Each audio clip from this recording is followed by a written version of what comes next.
Ngọc Hiền TV xin trân trọng trở lại cùng với quý vị khán thính giả thân yêu của Ngọc Hiền.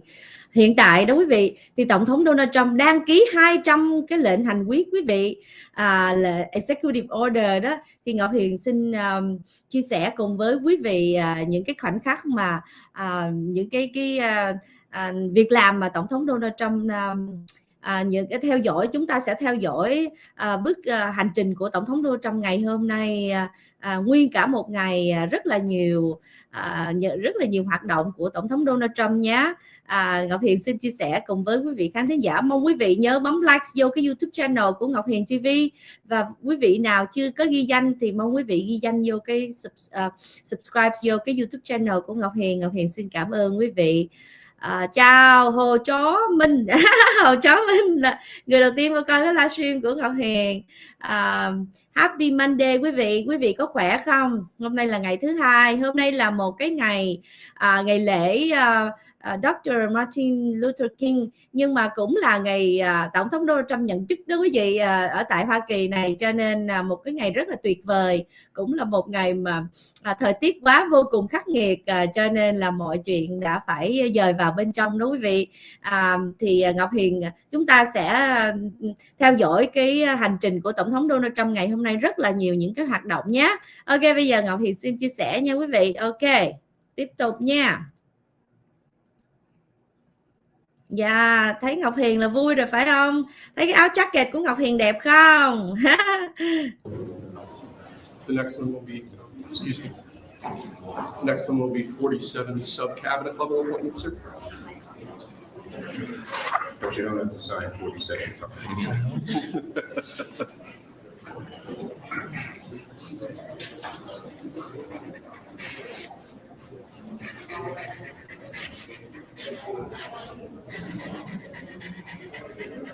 Okay.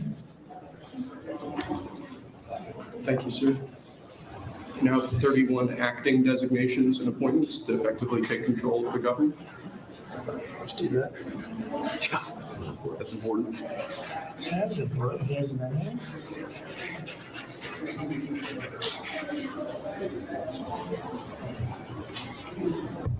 And we have 15 commission chairman and acting chairman appointments. Send it. Commission chairman and acting chairman.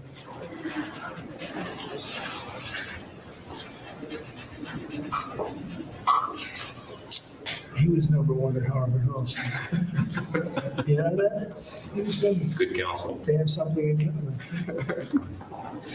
Thank you, sir. Lastly, we have a proclamation ordering on all future inauguration days, including this inauguration day, that flags shall be flown at full mast.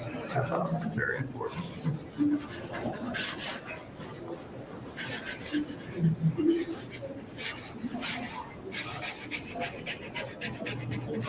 That was a beautiful place to have an inauguration tonight. The sound was so good. The temperature was 72 degrees, but the sound was so good. So, maybe something to think about. Thank you. Okay. Good acoustics. Yes. All right. Now, That's thank you. We go to lunch. Great. Very Nice good. to meet you. Thank you very much. There you go. Take that. See? Thank you for saying that, Sarah. Did you have a good meeting with board president Biden? Very nice. Very nice. It's a beautiful custom. Mr. President, It goes back as long as I was. Before that, it was a stagecoach. But it was, I thought it was beautiful. Thank you. Great job. Great job. Check. do you have any reaction to the pardons President Biden did at the last minute?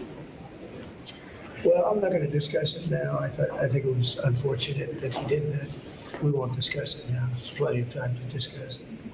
Thank you very much, guys. Should we go to lunch? Okay. Okay. Head to lunch. Ready for lunch? Okay. Thank you. Struggling.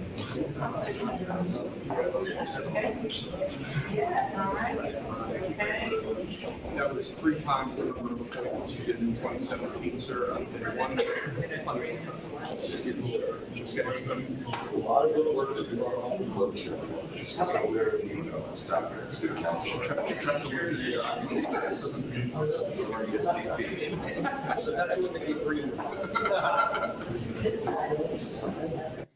Ok, quý vị trở lại để Ngọc Hiền trở lại. Quý vị thấy cái nhiệm kỳ thứ hai này nó khác, cái không khí nó khác hoàn toàn với cái không khí hồi nhiệm kỳ số 1, đúng không quý vị? Quý vị thấy là ông chủ tịch thượng viện của đảng Dân Chủ, ông Chuck Schumer, quý vị thấy ông rất là vui vẻ, cùng với lại ông Jeffrey Hakim gì quý vị, cũng là chủ tịch của đảng Dân Chủ của Hạ viện Dân Chủ đó quý vị, của thiểu số đó, họ là bây giờ thiểu số, bây giờ Cộng hòa là đa số, đúng không?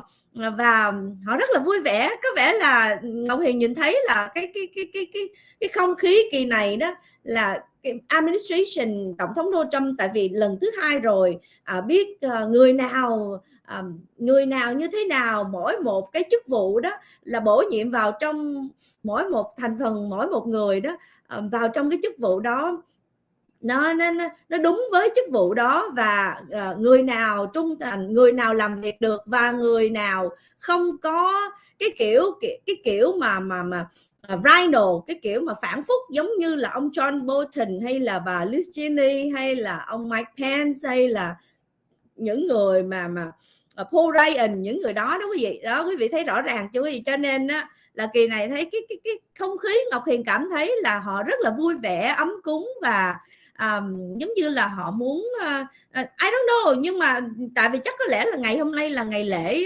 ngày nhậm chức thì họ show ra cái kiểu như vậy thôi, nhưng mà không biết là trong cái sàn thượng viện hay là sàn hạ viện thì họ đằng sau lưng thì họ lại họ lại back down, I don't know. Nhưng mà thấy là trong cái giây phút mà tổng thống Donald Trump ký cái hành 200 cái executive order đó quý vị, thì rất là vui, hai bên đều thoải mái và nói chuyện rất là vui vẻ, đúng không? Nó không có giống như lần đầu, trời ơi thấy nó căng thẳng mà kịch tính mà. Ông thấy ông Trump ký giống ông Bảy hồi đó quá. Không, mỗi một người có một cái không khí, mỗi người có một cái cách làm việc khác nhau, và mỗi người có cái chính sách riêng khác nhau chị ơi. Ngọc Hiền nghĩ rằng là tổng thống Donald Trump lật ngược, là tại vì những cái executive order của tổng thống Trump á, là nó khác hoàn toàn với lại những gì mà của ông Biden hết á. Tại ông Biden á là quý vị thấy ngày đầu tiên không? Ngày đầu tiên, cái ngày 20 tây tháng 1 năm 2021 là tất cả những cái đám di dân lậu nó đều tới cái border, quý vị nhớ không? Tới border để mà nó vô trong nước Mỹ này. Không, bây giờ á, là tổng thống Donald Trump là shut down, đóng cửa biên giới và bắt đầu là sẽ trục xuất. Thay vì là ông Biden là kéo tụi nó vô, bây giờ tổng thống Trump là phải đẩy tụi nó ra và phải shut down cái app BB1 gì của tụi nó. Tại vì cái app đó là cái app mà để cho tụi nó ghi danh, tụi nó điền vô để tụi nó đi qua bên biên giới cho nó dễ. Còn bây giờ shut down rồi, và tất cả và phải làm cái biên giới bắt đầu. Tại vì Texas là tự thống đốc Abbott, ổng đã coi như là ổng đã ấy cái biên giới lâu rồi, ổng đã tự lấy, coi như là lấy tiền của sử dụng tiền của liên bang, rồi xong rồi ổng bắt đầu là ổng như là xây dựng cái tường biên giới tự xây dựng luôn, chứ đợi cái chính sách của Biden. Quý vị không, Biden là phá nước Mỹ không Biden toàn là muốn là di dân lậu vào trong nước Mỹ để chiếm nước Mỹ luôn. Mà nếu mà mở cửa như vậy đó, nếu mà kỳ này mà Kamala Harris mà chiến thắng nữa là Ngọc Hiền nghĩ là nước Mỹ sẽ bị trở thành bình địa luôn quý vị, bình địa luôn. Tại vì sao? Bởi vì đó là toàn di dân lậu vào trong nước Mỹ không, thì bây giờ người Mỹ chính gốc đâu còn nữa, đúng quý vị. Những người mà ở 70-80 năm, 40-50 năm hay là 30-40 năm không còn nữa, toàn là cái đám di dân lậu không. Thì sau này là đảng Dân Chủ sẽ nắm quyền suốt đời luôn, giống như là một đảng thôi, độc đảng thôi, chỉ có một cái đảng đảng là đảng Dân Chủ thôi nha. Thành ra là cảm ơn Lộc Võ nha. Cho nên là tổng thống Donald Trump thì làm cho nước Mỹ an toàn hơn, tổng thống Donald Trump thì làm cho nước Mỹ vĩ đại hơn, làm cho nước Mỹ giàu mạnh hơn, làm cho nước Mỹ là trở thành cái đất nước mà nước mà mạnh nhất thế giới. Còn Biden thì làm cho đất nước Mỹ này càng ngày càng thụt lùi, phá nát. Công nhận trong 4 năm qua mà phá tan tành té bẹ luôn, phá không còn cái gì hết quý vị. Ok, thì để Ngọc Hiền xin chia sẻ những cái giây phút mà khi mà tổng thống Donald Trump trở lại với lại cái chỗ mà Arena Capital One đó quý vị. Trong lúc đó đó thì chúng ta sẽ theo dõi những cái hoạt động tiếp tục nha quý vị.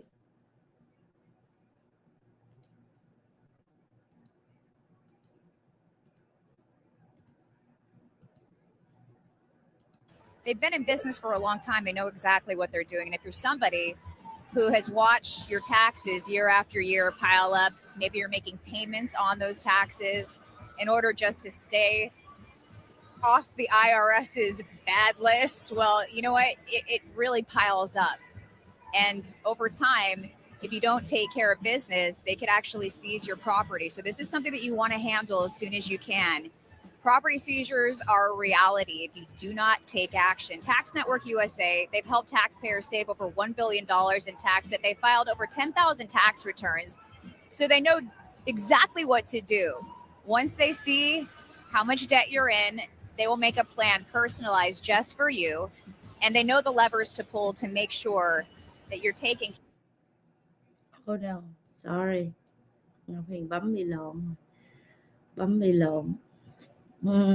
Xin lỗi Ngọc Hiền bấm bị lộn quý vị. Trở lại.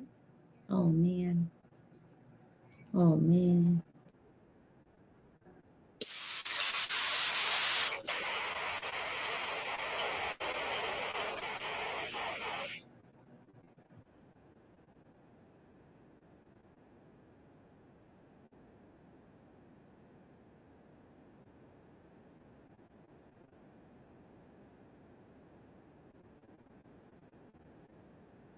Our American troops in the best ways possible. Of course, minimizing any sort of risk to our great soldiers. He is going to officially forge a society that is colorblind and merit-based. For far too long, inclusion is important, but it was really going way too far. And to be honest, in this country, when capitalism hồi nãy Ngọc Hiền xin chia sẻ chút nữa là Ngọc Hiền xin chia sẻ cái giây phút khi mà ông Elon Musk, quý vị, Elon Musk ra phát biểu, phải nói rằng là tuyệt vời, quá tuyệt vời khi mà Elon Musk phát biểu quý vị. Khi mà trời ơi, vui quá trời vui luôn.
Quý vị thấy có vợ của Jeff Bezos không quý vị?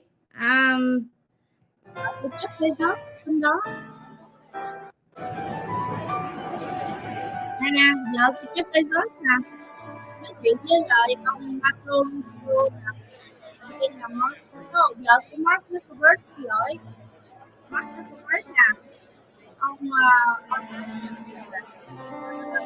xin trai nè. Rồi ông Jeff Bezos là tỷ phú là 1, 2, 3, 4 tỷ phú. Ladies and gentlemen, at this time, please take your seats. Ma'am Bondi, Lara Trump.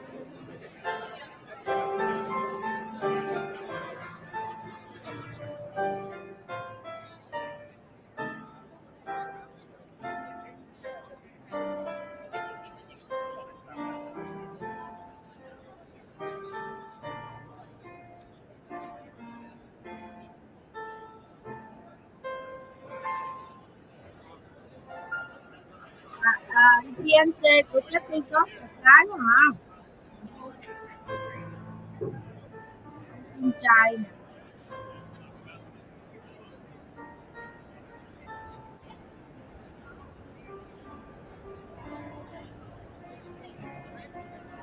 Ladies and gentlemen, at this time, please be seated.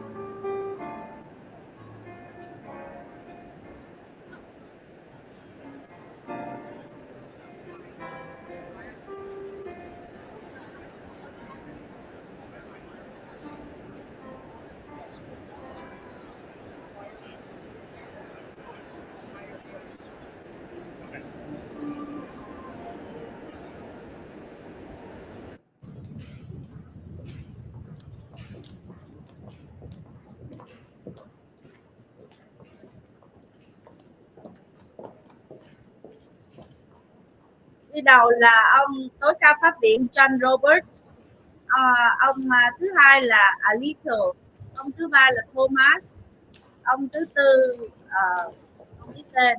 Toàn là mấy người phụ nữ này, mấy bà này toàn là dân chủ không, bà Amy Barrett nè, rồi cái bà này cũng dân chủ nè, ông mấy bà toàn là dân chủ không.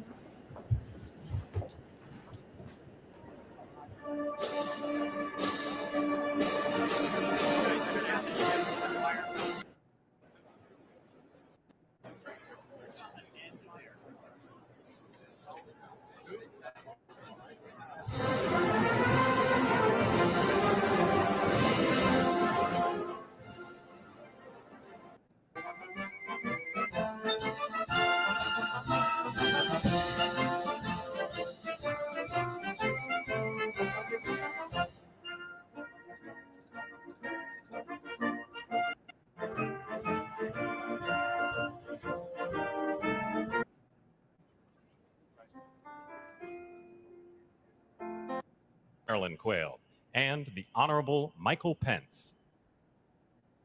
Mike Pence. Mike Pence. Con rắn độc Mike Pence. Đừng có con rắn độc Mike.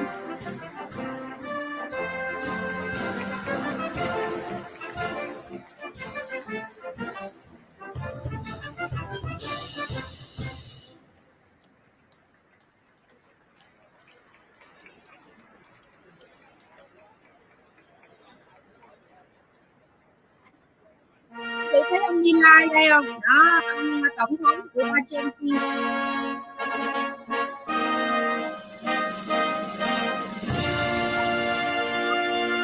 Nam Hàn nè. Ladies and gentlemen, the 42nd President of the United States, the Honorable William J. Clinton, accompanied by the Honorable Hillary Rodham Clinton.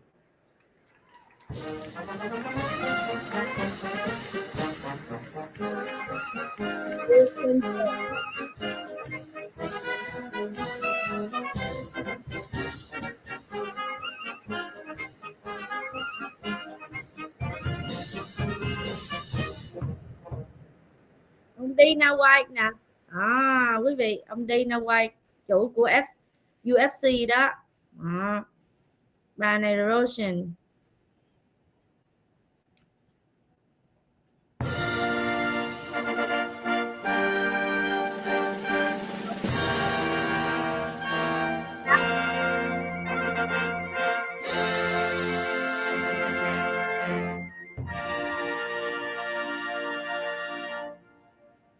Ladies and gentlemen, the 43rd President of the United States, the Honorable George W. Bush, accompanied by Mrs. Laura Bush.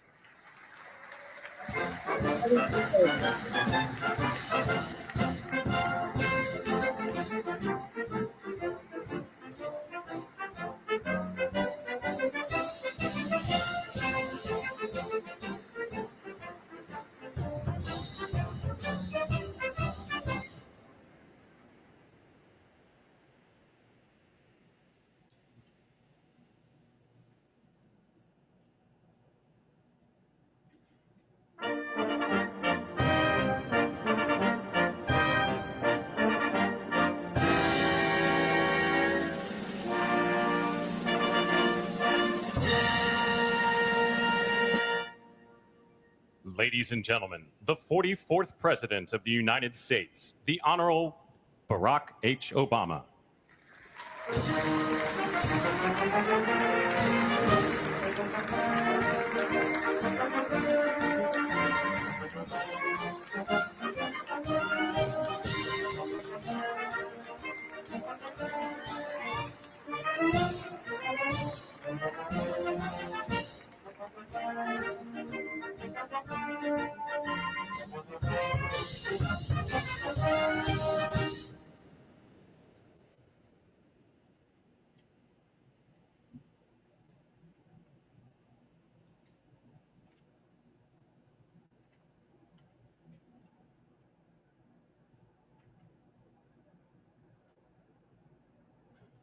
Ladies and gentlemen, the Chief Justice of the United States, the Honorable John G. Roberts, Jr., and the Associate Justices of the Supreme Court of the United States.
Tiffany Trump, and Barron Trump.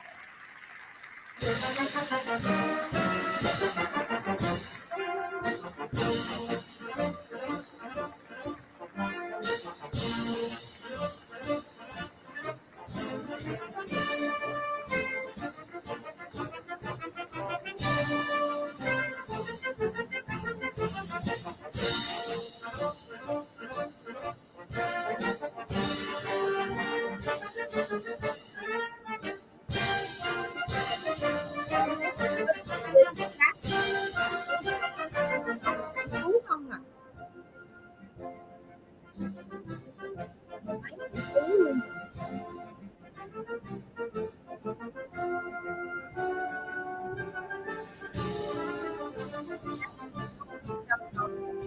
Không,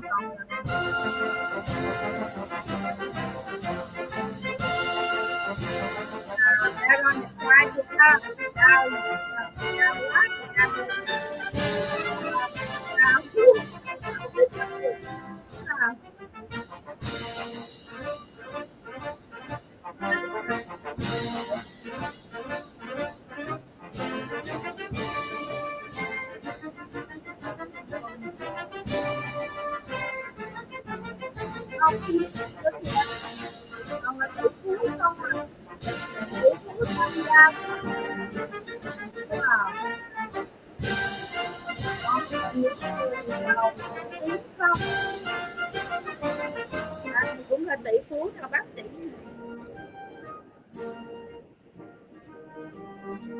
John Radcliffe.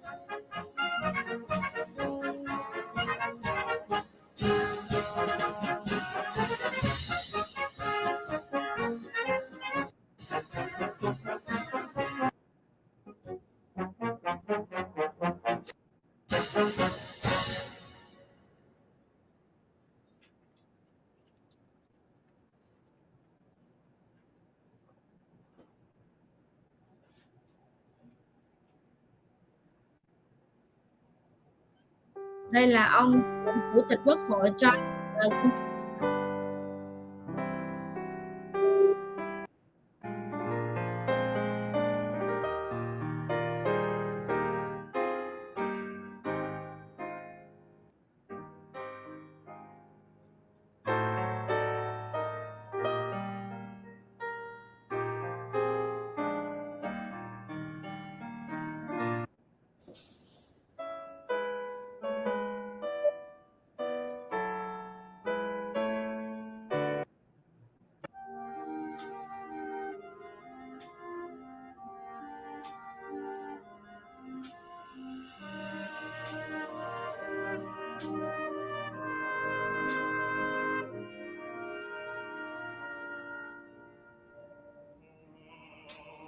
America, you're calling.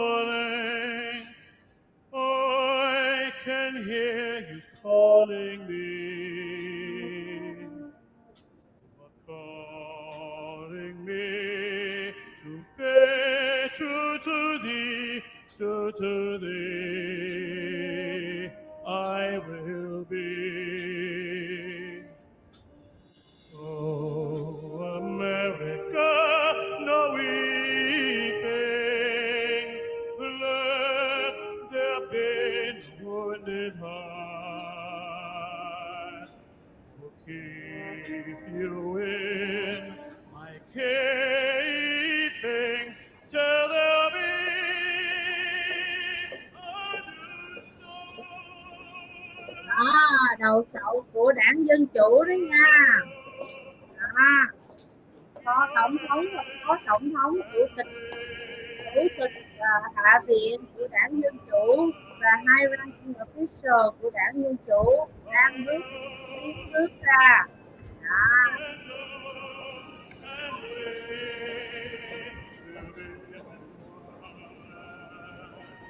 Đó, mặt của ông phải đừng thảm, mặt của ông phải đừng thảm thiệt. From your prairies to the sea, from your mountains grand and low to this land, you are beautiful to me.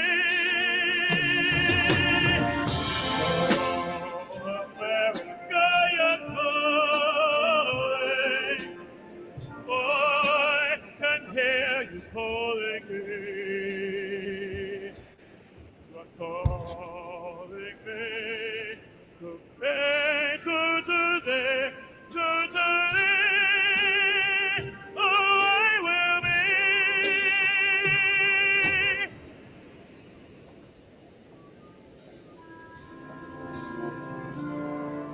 And we will be as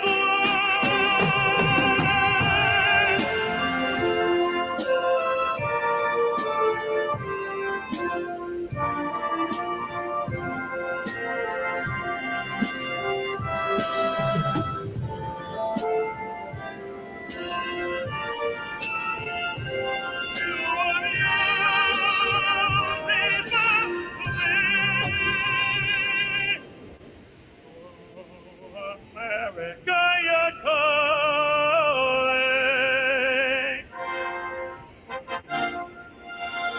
I will never answer thee.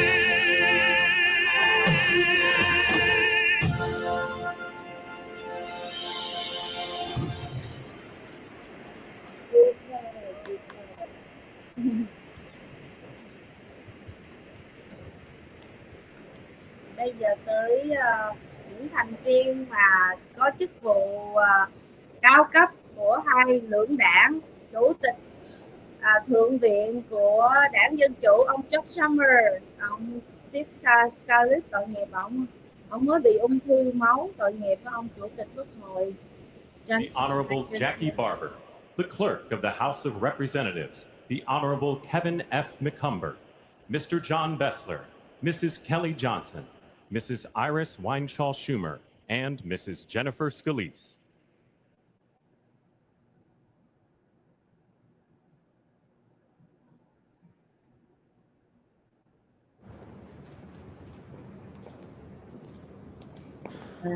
Không trầm. Oh my God. The moment of history, giây phút lịch sử. Wow. Tuyệt vời quá quý vị ơi.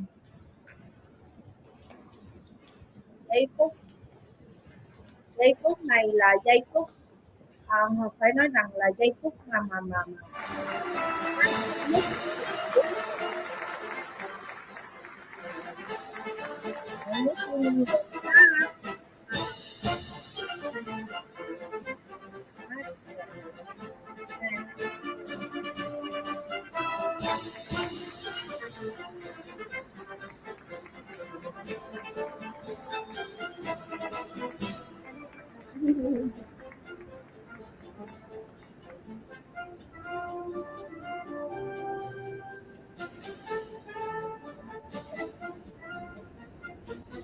cái bên là ba của bà cả nhà nè, là ông ngoại của Baron.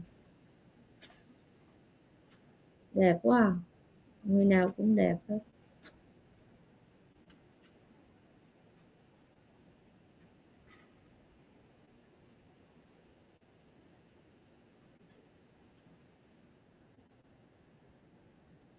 Elon Musk.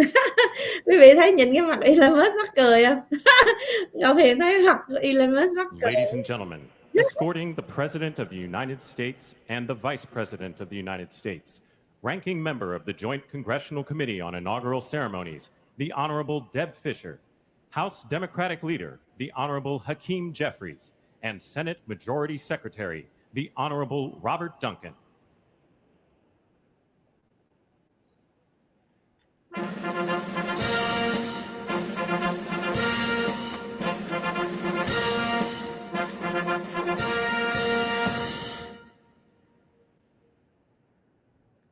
Ladies and gentlemen, the President of the United States, the Honorable Joseph R. Biden Jr., and Vice President of the United States, the Honorable Kamala Devi Harris.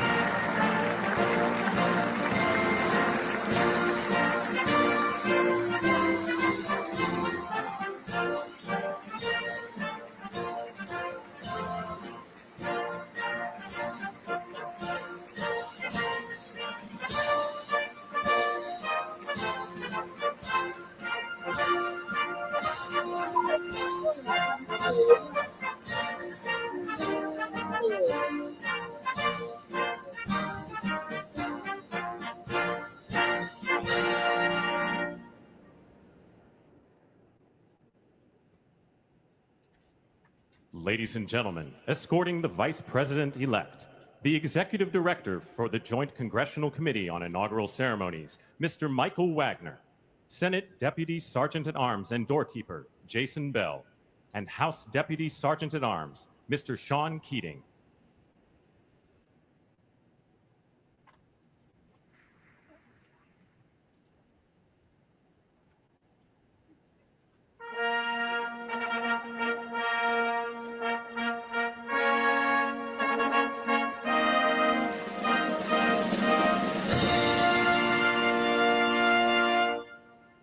Ladies and gentlemen, the Vice President-elect of the United States, the Honorable J.D. Vance.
Ladies and gentlemen, escorting the President-elect, the Staff Director for the Joint Congressional Committee on Inaugural Ceremonies, Elizabeth Farah, House Sergeant-at-Arms, the Honorable William P. McFarland, Senate Sergeant-at-Arms and Doorkeeper, the Honorable Jennifer A. Hemingway, Senate Majority Leader, the Honorable John Thune, and the Joint Congressional Committee on Inaugural Ceremonies, House Democratic Leader, the Honorable Hakeem Jeffries, House Majority Leader, the Honorable Steve Scalise, Speaker of the House of Representatives, the Honorable Mike Johnson, Senate Democratic Leader, the Honorable Charles E. Schumer, Ranking Member of the Joint Congressional Committee on Inaugural Ceremonies, the Honorable Deb Fischer, and Chairwoman of the Joint Congressional Committee on Inaugural Ceremonies, the Honorable Amy Klobuchar.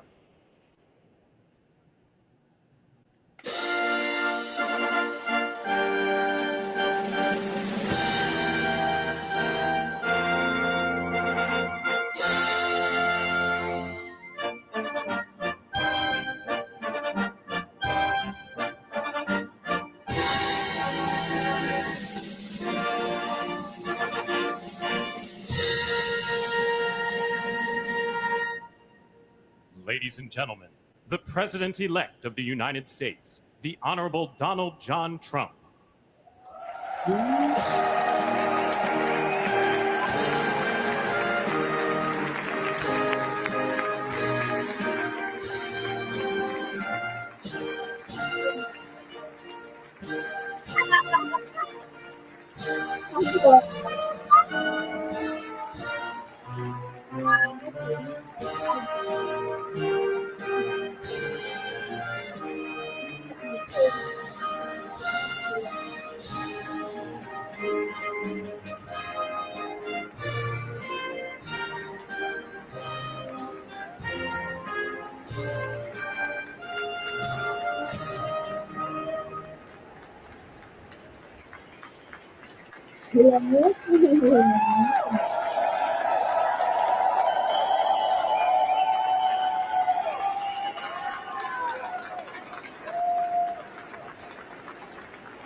Ladies and gentlemen, please be seated.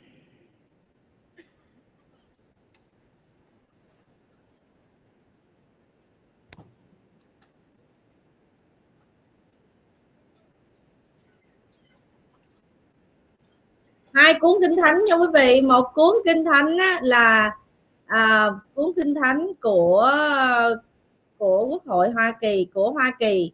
Một cuốn kinh thánh nhỏ đó là của mẹ của Tổng thống Donald Trump, tặng cho Tổng thống Donald Trump năm 1955 khi mà Tổng thống Trump mới vừa học xong high school. Please welcome the chairwoman of the Joint Congressional Committee on Inaugural Ceremonies, the Honorable Amy Klobuchar.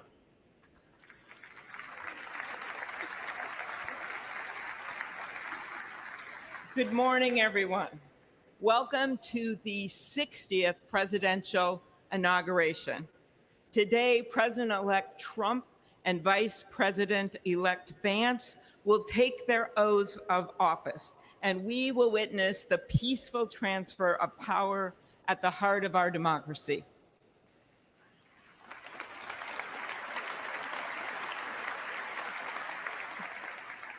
For the past year, I've chaired the inaugural ceremony committee, which includes the leadership of Congress from both parties. We thank the committee and Capitol staff and law enforcement who worked so hard over the last year, and especially the last 3 days. You've done a beautiful job, and you have shown grace under pressure.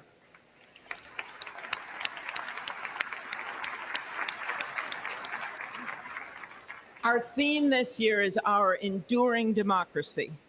The presence of so many presidents and vice presidents here today is truly a testament to that endurance. We welcome President Biden and Dr. Biden. We welcome Vice President Harris and Doug Emhoff, President Obama, President Clinton and Secretary Clinton, President Bush and Laura Bush, Vice President Pence, Vice President Quayle and Marilyn Quayle. The justices of the United States Supreme Court are with us, all 9 of them I counted, and of course the Trump and Vance families. This ceremony marks what will soon be 250 years of our democracy. It is the moment when leaders elevated by the will of the people promise to be faithful to our Constitution, to cherish and defend it. It is the moment when they become, as we all should be, the guardians of our country. Through war and peace, through adversity and prosperity, we hold this inauguration every 4 years. And today it falls on Martin Luther King Day, a further reminder that we must strive to uphold the values enshrined in our Constitution, the freedoms, the liberties, and as is inscribed on the entrance of the United States Supreme Court, equal justice under law.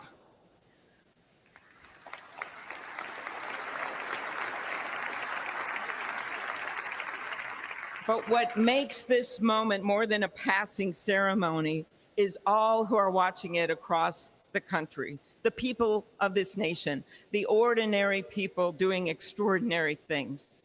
President Kennedy, who at one point worked as a senator in this building and would often walk through this very rotunda, once said, "In a democracy, every citizen, regardless of interest in politics, holds office. Every one of us is in a position of responsibility."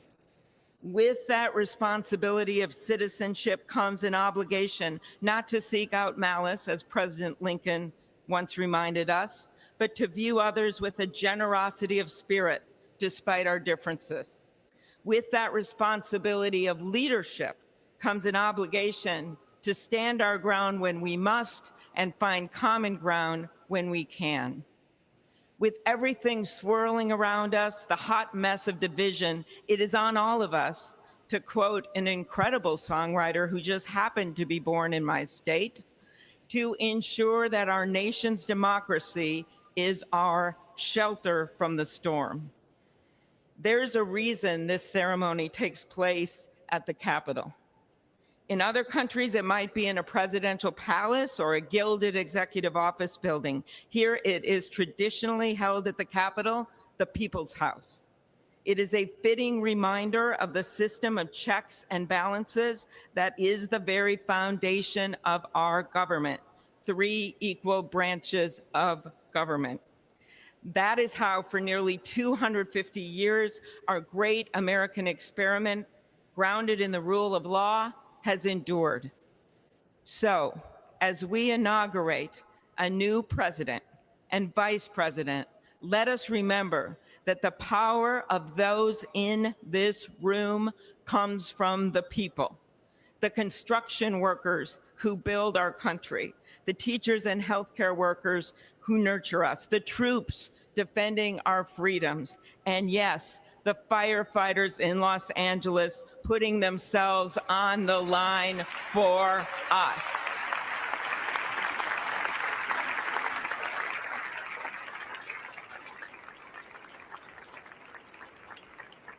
Our democracy's strength and grit must match theirs.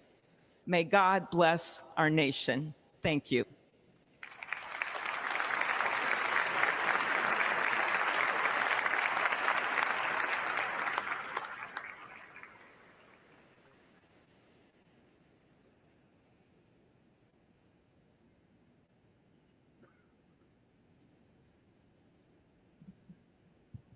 Good afternoon. Endurance through the years is the ultimate test. To persevere through time is the truest measure of an idea, an institution, and a nation.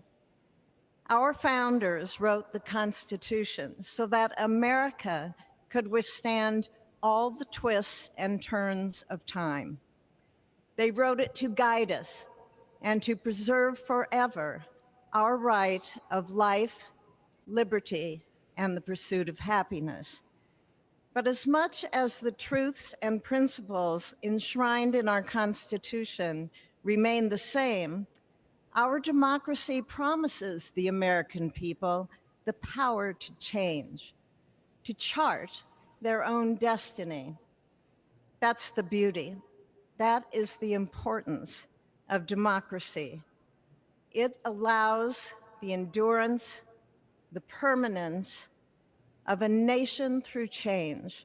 It allows nations like our United States both to avoid the obstacles and to seize the opportunities God has placed before us, all while staying true to our founding principles.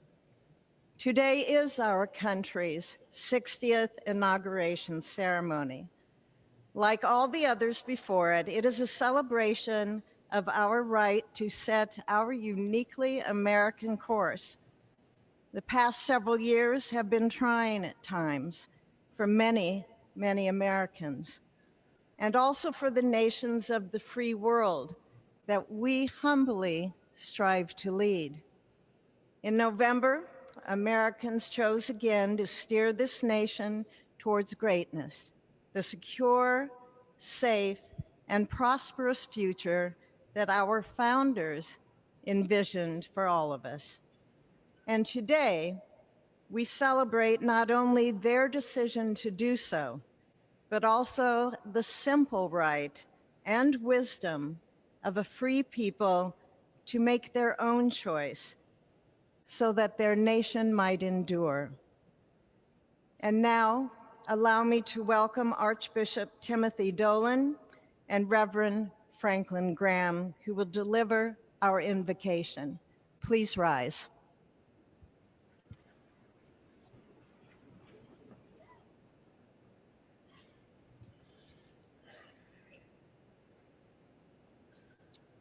Be still and know that I am God, supreme among the nations, supreme on the earth. Let us pray. Remembering General George Washington on his knees at Valley Forge, recalling Abraham Lincoln at his second inaugural, with malice toward none, with charity for all, with firmness in the right as God gives us to see the right.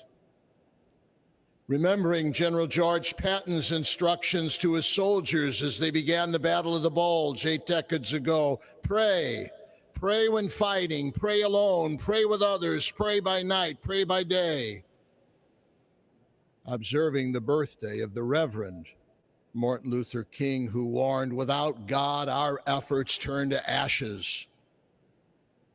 We, blessed citizens of this one nation under God, humbled by our claim that in God we trust, gather indeed this Inauguration Day to pray for our President Donald J. Trump, his family, his advisors, his cabinet, his aspirations, his vice president, for the Lord's blessings upon Joseph Biden, for our men and women in uniform, for each other whose hopes are stoked this new year, this Inauguration Day.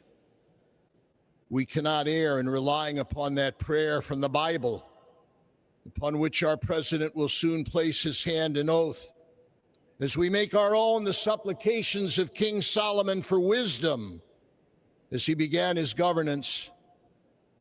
God of our fathers, in your wisdom you set man to govern your creatures, to govern in holiness and justice, to render justice with integrity. Give our leader wisdom, for he is your servant, aware of his own weakness and brevity of life. If wisdom which comes not from you be not with him, he shall be held in no esteem. Send wisdom from heavens that she may be with him, that he may know your designs. Please, God, bless America. Please mend her every flaw.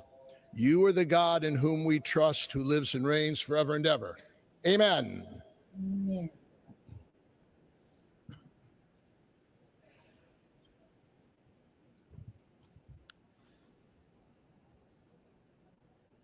Mr. President, the last 4 years, there are times I'm sure you thought it was pretty dark. But look what God has done. We praise him and give him glory.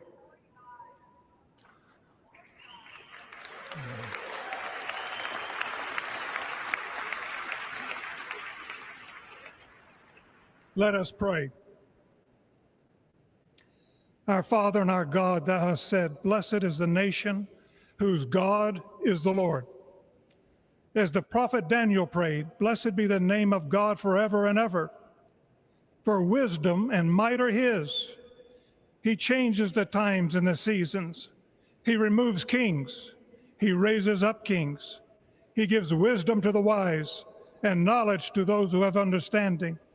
Our Father, today, as President Donald J. Trump takes the oath of office once again, we come to say thank you, O Lord our God.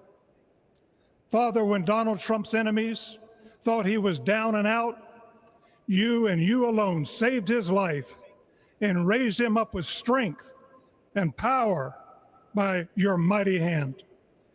We pray for President Trump that you'll watch over, protect, guide, direct him. Give him your wisdom from your throne on high. We ask that you would bless him and that our nation would be blessed through him. We also ask that you would bless and protect Melania as First Lady. We thank you for the beauty, the warmth, and grace that she shows not only to this nation, but to the whole world. We thank you for Vice President-elect J.D. Vance and his wife Usha and their young family. May he be a strength to President Trump, to stand beside him, to hold up his arms like Aaron held up the arms of Moses in the midst of battle. The prophet Samuel reminded the people, it was you that brought them up from the land of Egypt. And he said, now stand still that I may reason with you before the Lord. So Father, we take this moment to stand still, to remember the great things that you have done for this nation. Thank you for the protection, the bounty, the freedoms that we so enjoy. We remember to keep our eyes fixed on you, and may our hearts be inclined to your voice. We know that America can never be great again if we turn our backs on you. We ask for your help, and we pray all of this in the name of the King of Kings, the Lord of Lords, your Son, my Savior, and our Redeemer, Jesus Christ. Amen. Ladies and gentlemen, please welcome Associate Justice Kavanaugh to administer the Vice Presidential Oath of Office.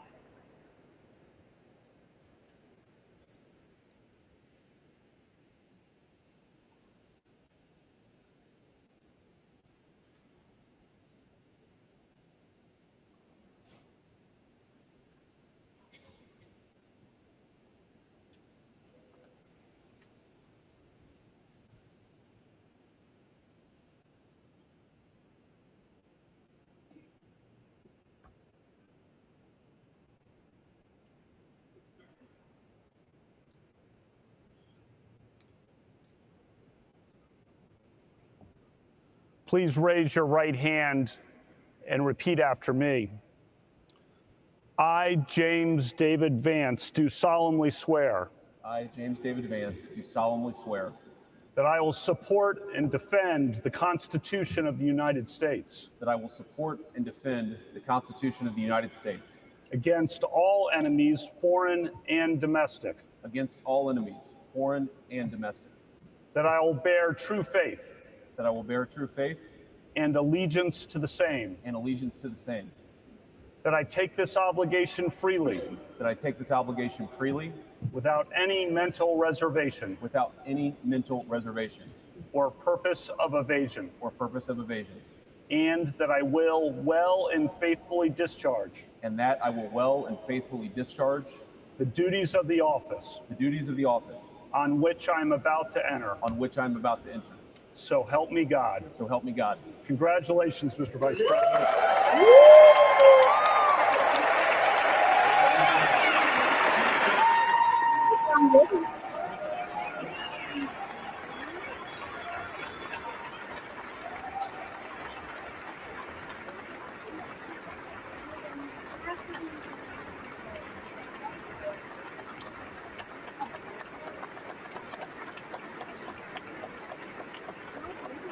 Ladies and gentlemen, please welcome Chief Justice Roberts to administer the Presidential Oath of Office. Giống ông J.D. Vance, đứa nào đứa đấy mắt xanh đẹp quá à.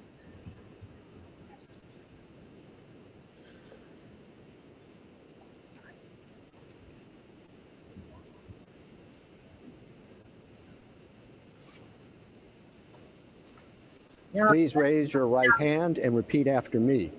I, Donald John Trump, do solemnly swear. I, Donald John Trump, do solemnly swear that I will faithfully execute that I will faithfully execute the office of President of the United States the office of President of the United States and will, to the best of my ability, to the best of my ability, preserve, protect, and defend the Constitution of the United States. The Constitution of the United States. So help me God. So help me God. Congratulations, Mr. President.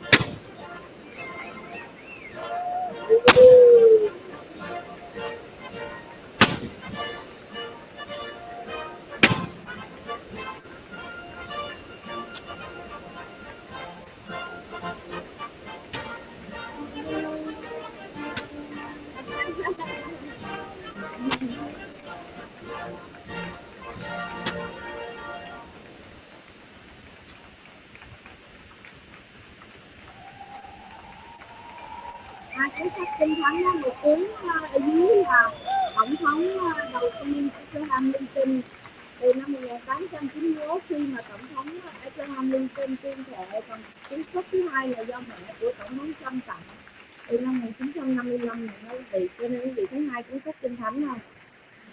Ổng người ổng ổng người ổng.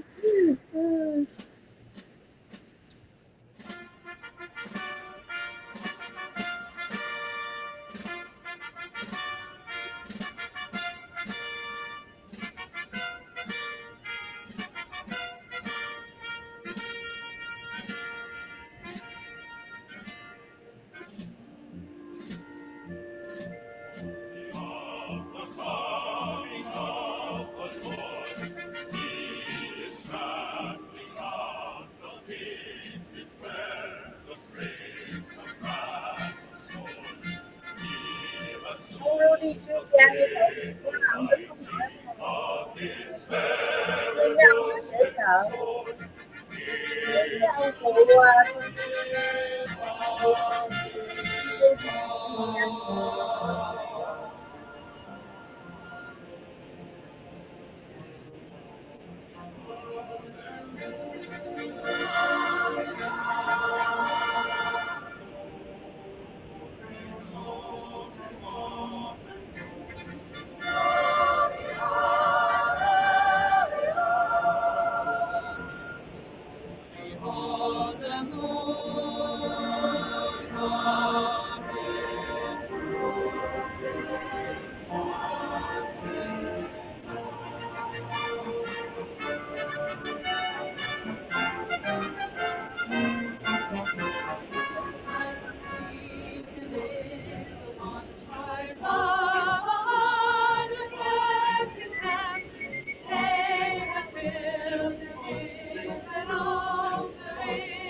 Nó cũng tỷ phú đó thì còn tỷ phú không?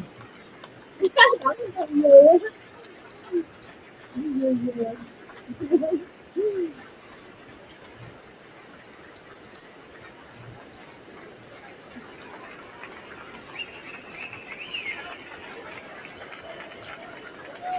Dạ của có tổng thống trên đây rồi rất là vui.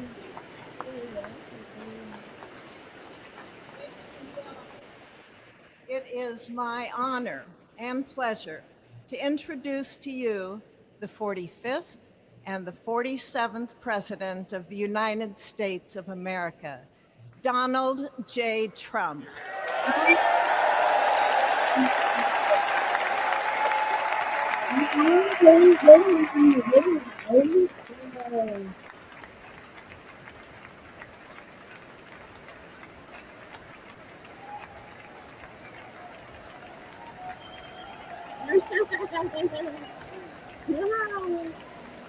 Wow, tuyệt vời, tuyệt vời.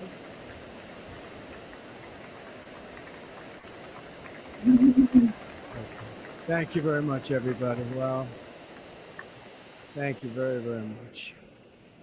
Vice President Vance, Speaker Johnson, Senator Thune, Chief Justice Roberts, Justices of the United States Supreme Court, President Clinton, President Bush, President Obama, President Biden, Vice President Harris, and my fellow citizens. The golden age of America begins right now.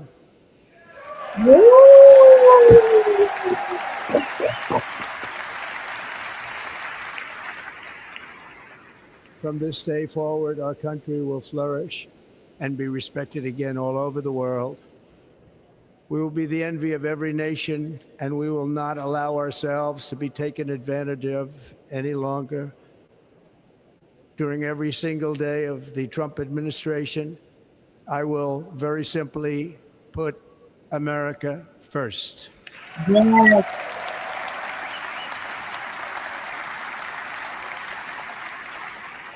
Đơn giản là Our sovereignty will be reclaimed. Our safety will be restored. The scales of justice will be rebalanced. The vicious, violent, and unfair weaponization of the Justice Department and our government will end.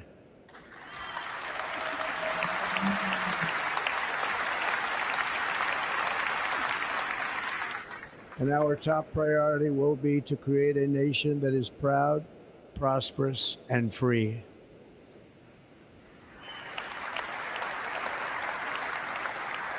America will soon be greater, stronger, and far more exceptional than ever before.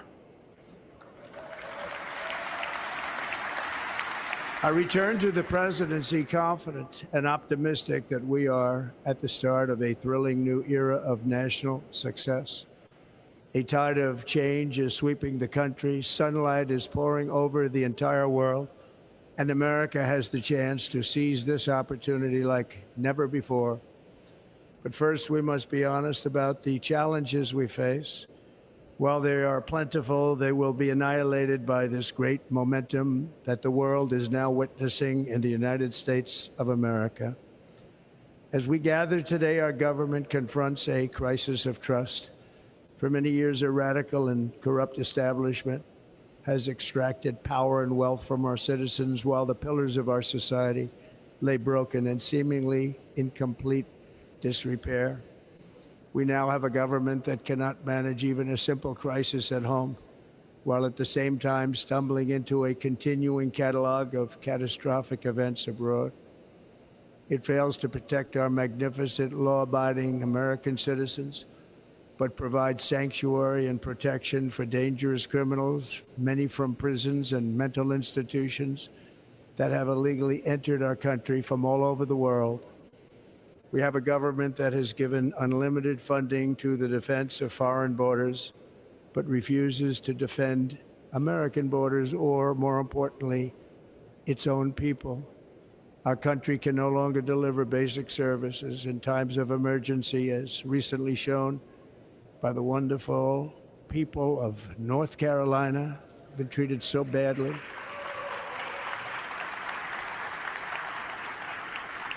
And other states who are still suffering from a hurricane that took place many months ago. Or more recently, Los Angeles, where we're watching fires still tragically burn. From weeks ago, without even a token of defense, they're raging through the houses and communities, even affecting some of the wealthiest and most powerful individuals in our country, some of whom are sitting here right now. They don't have a home any longer. That's interesting. But we can't let this happen. Everyone is unable to do anything about it. That's going to change. We have a public health system that does not deliver in times of disaster, yet more money is spent on it than any country anywhere in the world. And we have an education system that teaches our children to be ashamed of themselves in many cases, to hate our country despite the love that we try so desperately to provide to them. All of this will change starting today, and it will change very quickly.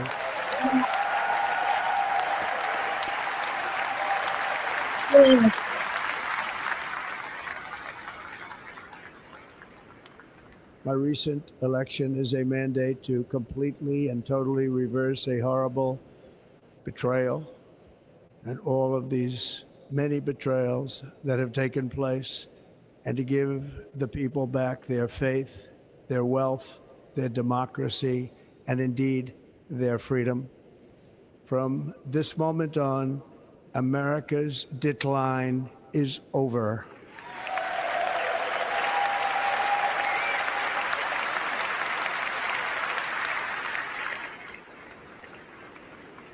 Our liberties and our nation's glorious destiny will no longer be denied, and we will immediately restore the integrity, competency, and loyalty of America's government. Over the past 8 years, I have been tested and challenged more than any president in our 250-year history, and I've learned a lot along the way. The journey to reclaim our republic has not been an easy one, that I can tell you. Those who wish to stop our cause have tried to take my freedom and indeed to take my life. Just a few months ago in a beautiful Pennsylvania field, an assassin's bullet ripped through my ear. But I felt then, and believe even more so now, that my life was saved for a reason. I was saved by God to make America great again.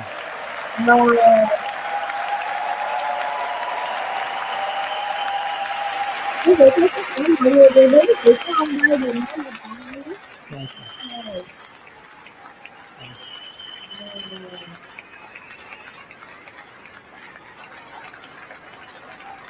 Thank you very much.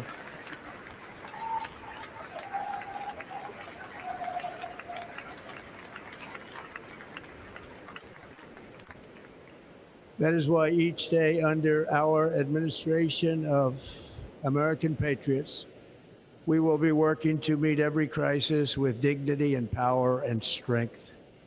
We will move with purpose and speed to bring back hope, prosperity, safety, and peace for citizens of every race, religion, color, and creed.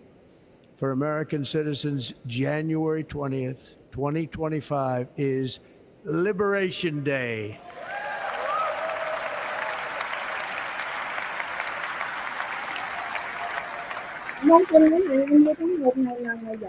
It is my hope that our recent presidential election will be remembered as the greatest and most consequential election in the history of our country.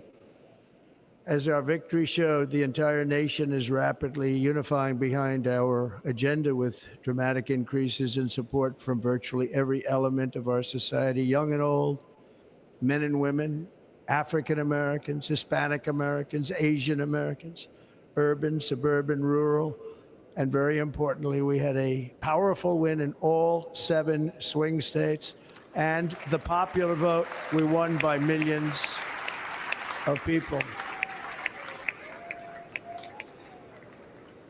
To the Black and Hispanic communities, I want to thank you for the tremendous outpouring of love and trust that you have shown me with your vote.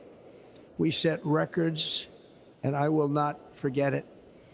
I've heard your voices in the campaign, and I look forward to working with you in the years to come.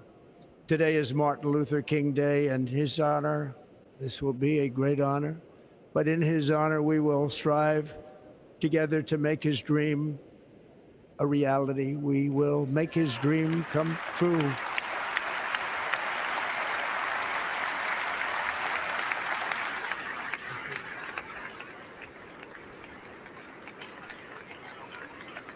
Thank you. Thank you. National unity is now returning to America, and confidence and pride is soaring like never before. In everything we do, my administration will be inspired by a strong pursuit of excellence and unrelenting success. We will not forget our country. We will not forget our Constitution, and we will not forget our God. Ồ. Can't do that.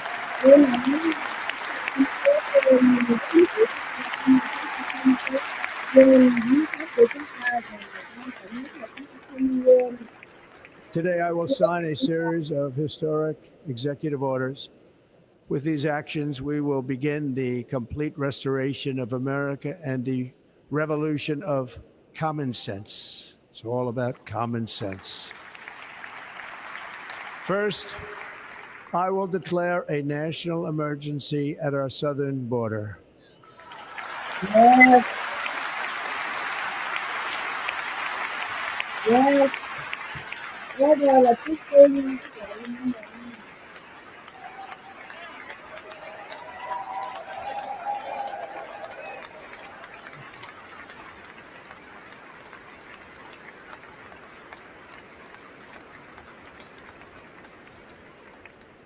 All illegal entry will immediately be halted, and we will begin the process of returning millions and millions of criminal aliens back to the places from which they came. We will reinstate my Remain in Mexico policy.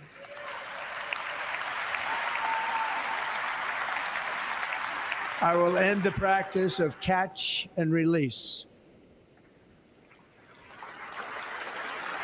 And I will send troops to the southern border to repel the disastrous invasion of our country.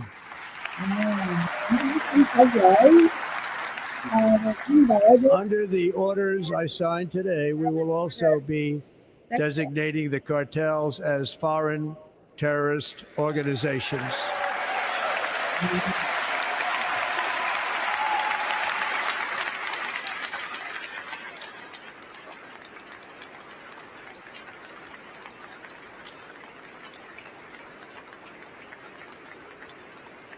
And by invoking the Alien Enemies Act of 1798, I will direct our government to use the full and immense power of federal and state law enforcement to eliminate the presence of all foreign gangs and criminal networks, bringing devastating crime to U.S. soil, including our cities and inner cities.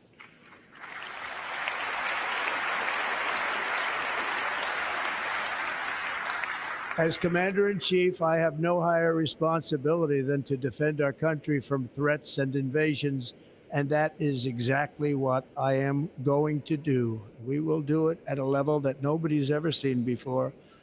Next, I will direct all members of my cabinet to marshal the vast powers at their disposal to defeat what was record inflation and rapidly bring down costs and prices.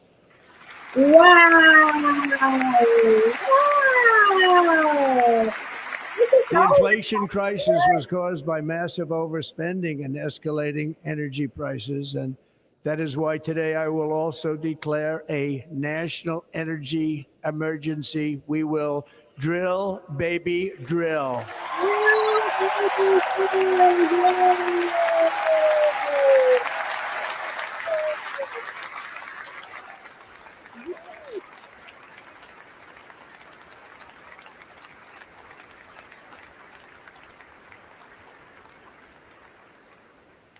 America will be a manufacturing nation once again, and we have something that no other manufacturing nation will ever have, the largest amount of oil and gas of any country on earth, and we are going to use it.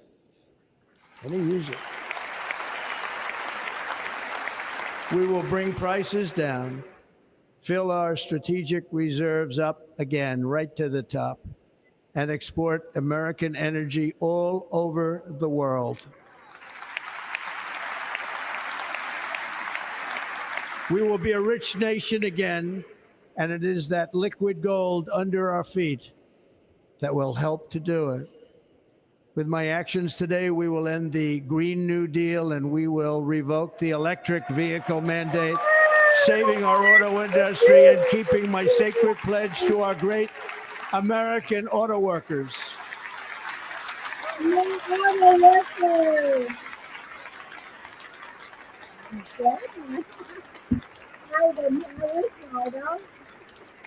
In other words, you'll be able to buy the car of your choice.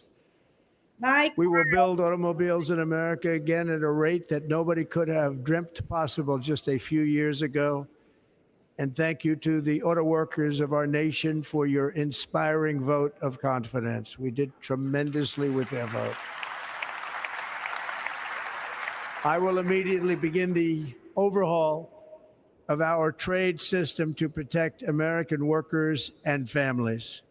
Instead of taxing our citizens to enrich other countries, we will tariff and tax foreign countries to enrich our citizens. Wow! For this purpose, we are establishing the External Revenue Service to collect all tariffs, duties, and revenues. It will be massive amounts of money pouring into our treasury, coming from foreign sources. The American dream will soon be back and thriving like never before to restore competence and effectiveness to our federal government. My administration will establish the brand new Department of Government Efficiency.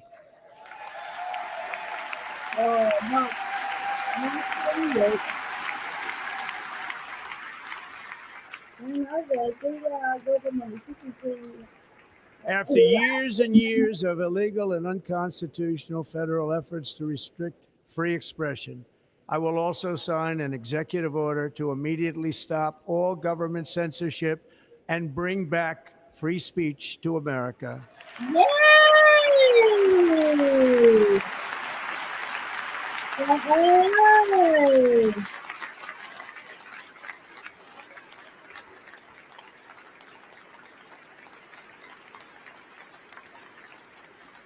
Never again will the immense power of the state be weaponized to persecute political opponents, something I know something about. We will not allow that to happen. It will not happen again. Under my leadership, we will restore fair, equal, and impartial justice under the constitutional rule of law.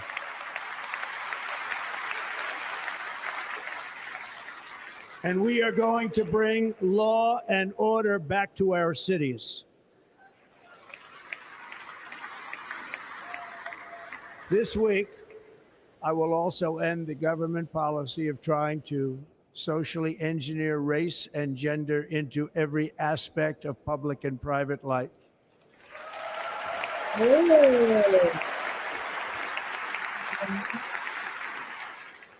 We will forge a society that is colorblind and merit-based.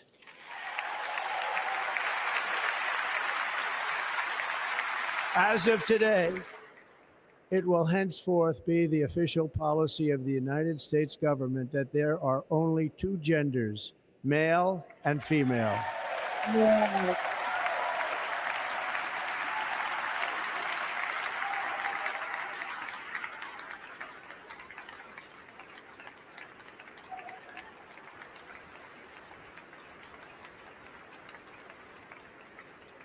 This week, I will reinstate any service members who were unjustly expelled from our military for objecting to the COVID vaccine mandate with full back pay.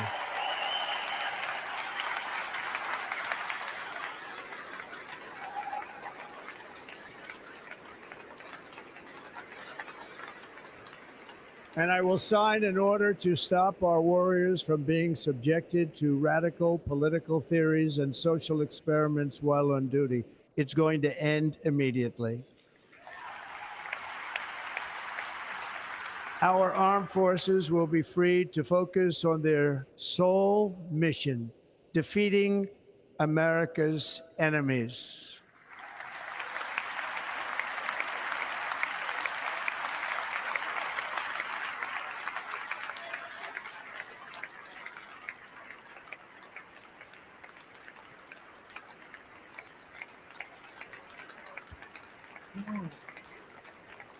Tuyệt vời, quá tuyệt vời. Like in 2017, we will again build the strongest military the world has ever seen. We will measure our success not only by the battles we win, but also by the wars that we end, and perhaps most importantly, the wars we never get into.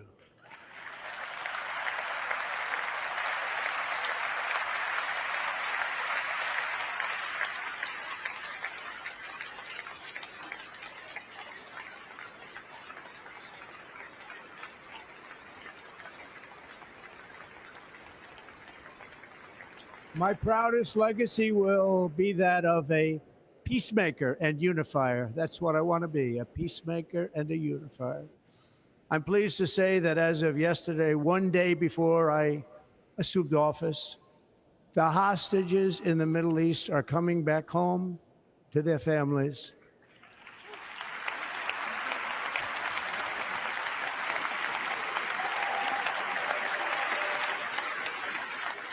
Bây giờ thấy ở đây hai Bình với lại không xem ví dụ thấy sao? Tại vì nghĩ rất tích cực có nghĩa là những America will reclaim its rightful place as the greatest, most powerful, most respected nation on earth, inspiring the awe and admiration of the entire world. A short time from now, we are going to be changing the name of the Gulf of Mexico to the Gulf of America, and we will restore the name of a great president, William McKinley, to Mount McKinley, where it should be and where it belongs.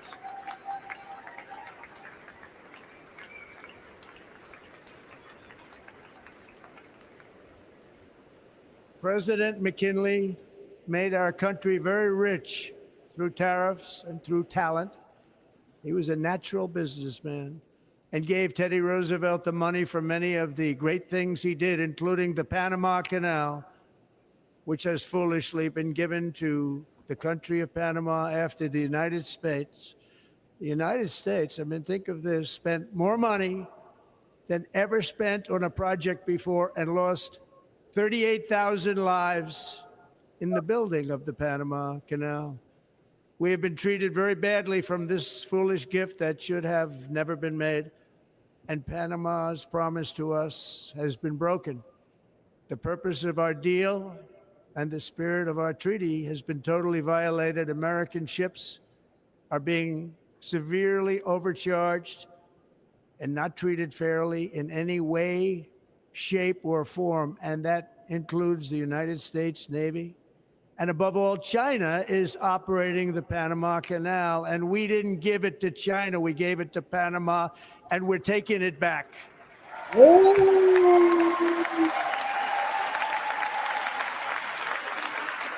quý vị thấy dân chủ nó đứng lên ở phía nó mới dân chủ nó đứng lên chỉ có cộng hòa đứng lên thôi.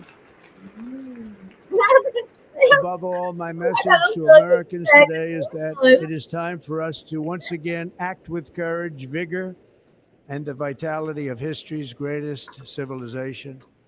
So as we liberate our nation, we will lead it to new heights of victory and success. We will not be deterred.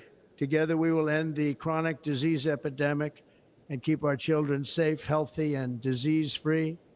The United States will once again consider itself a growing nation one that increases our wealth, expands our territory, builds our cities, raises our expectations, and carries our flag into new and beautiful horizons.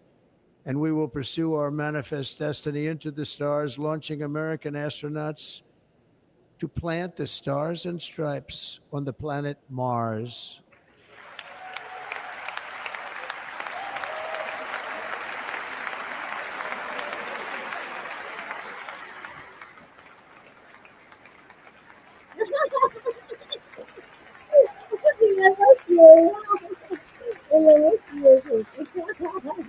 Ambition is the lifeblood of a great nation. And right now, our nation is more ambitious than any other. There's no nation like our nation. Americans are explorers, builders, innovators, entrepreneurs, and pioneers. The spirit of the frontier is written into our hearts. The call of the next great adventure resounds from within our souls. Our American ancestors turned a small group of colonies on the edge of a vast continent into a mighty republic of the most extraordinary citizens on earth. No one comes close. Americans pushed thousands of miles through a rugged land of untamed wilderness. They crossed deserts, scaled mountains, braved untold dangers, won the Wild West, ended slavery, rescued millions from tyranny, lifted billions from poverty, harnessed electricity, split the atom, launched mankind into the heavens, and put the universe of human knowledge into the palm of the human hand. If we work together, there is nothing we cannot do and no dream we cannot achieve. Yes. Many people thought it was impossible for me to stage such a historic political comeback. But as you see today, here I am. The American people have spoken. Rồi, nếu anh nói câu này rất là hay. Nếu mà chúng ta làm việc chung với nhau thì không có ước mơ nào chúng ta cũng có thể thực hiện được. Đó, cái câu này rất là hay nha quý vị. I stand before you now as proof that you should never believe that something is impossible to do. In America, the impossible is what we do best.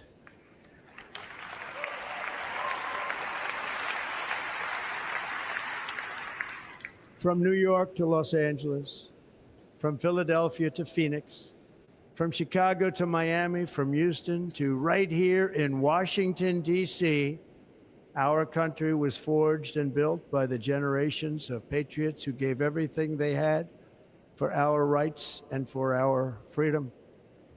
They were farmers and soldiers, cowboys and factory workers, steel workers and coal miners, police officers and pioneers who pushed onward, marched forward, and let no obstacle defeat their spirit or their pride.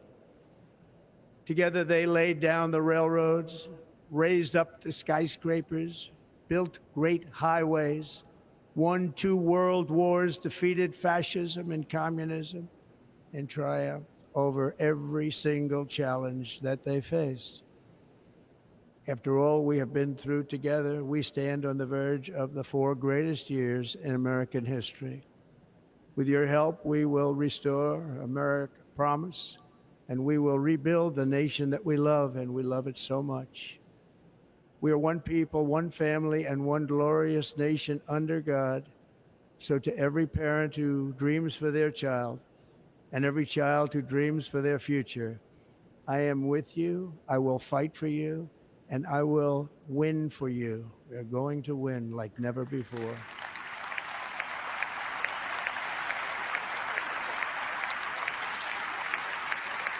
Thank you. Thank you.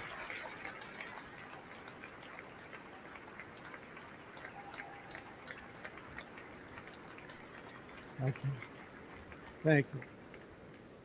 In recent years, our nation has suffered greatly, but we are going to bring it back and make it great again, greater than ever before. We will be a nation like no other, full of compassion, courage, and exceptionalism. Our power will stop all wars and bring a new spirit of unity to a world that has been angry, violent, and totally unpredictable.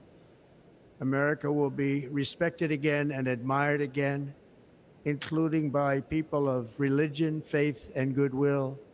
We will be prosperous. We will be proud. We will be strong, and we will win like never before. We will not be conquered. We will not be intimidated. We will not be broken, and we will not fail. From this day on, the United States of America will be a free, sovereign, and independent nation. We will stand bravely. We will live proudly. We will dream boldly, and nothing will stand in our way because we are Americans. The future is ours, and our golden age has just begun. Thank you. God bless America. Thank you all. Thank you. Thank you very much.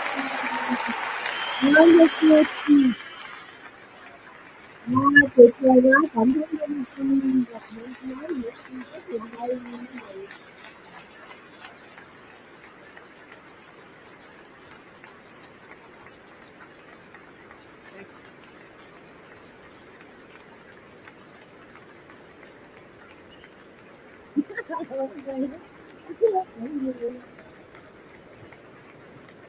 Ladies and gentlemen, performing America the Beautiful, please welcome the Armed Forces Chorus and Carrie Underwood. Oh, Carrie Underwood, ca sĩ MAGA, hay quá.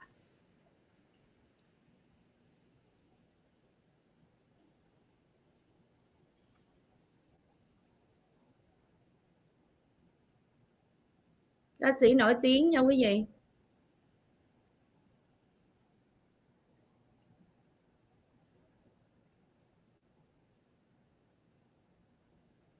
Hát đi. Chưa hát. Nhạc chưa lên.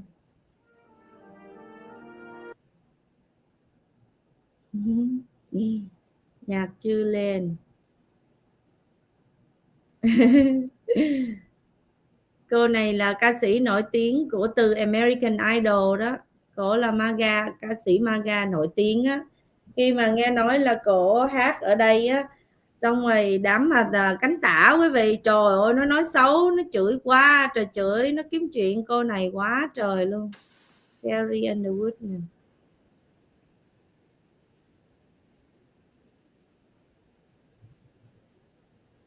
Ông Bảy đừng cái mặt của ổng mắc cười á, ông Bảy đừng cái mặt thiệt á.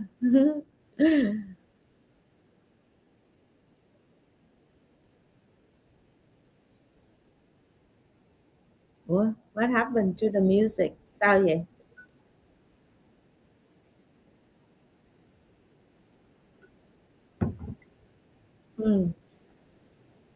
What happened to the music? Sao vậy? Technical problem hay sao á? What happened? You know the words, help me out here.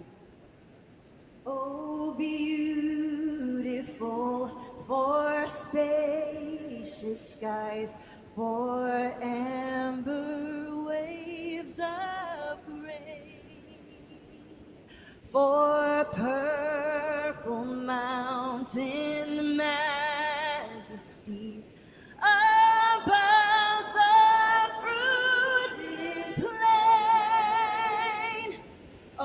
America,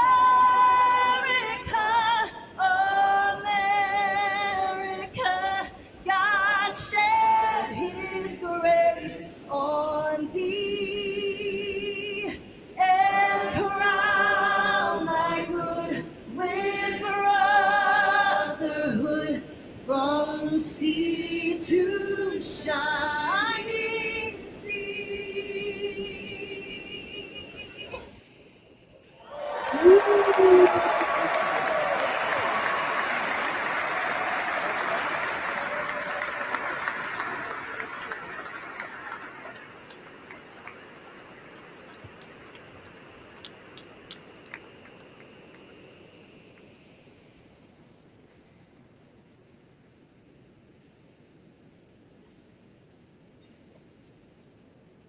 Ladies and gentlemen, Senator Fisher will now introduce the Benediction Clergy. I now call on Rabbi Ari Berman, Pastor Lorenzo Sewell, and Reverend Frank Munn to provide prayers of benediction. Cầu nguyện.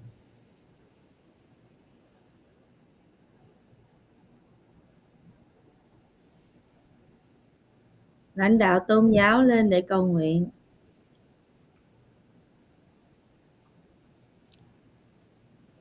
Let us pray.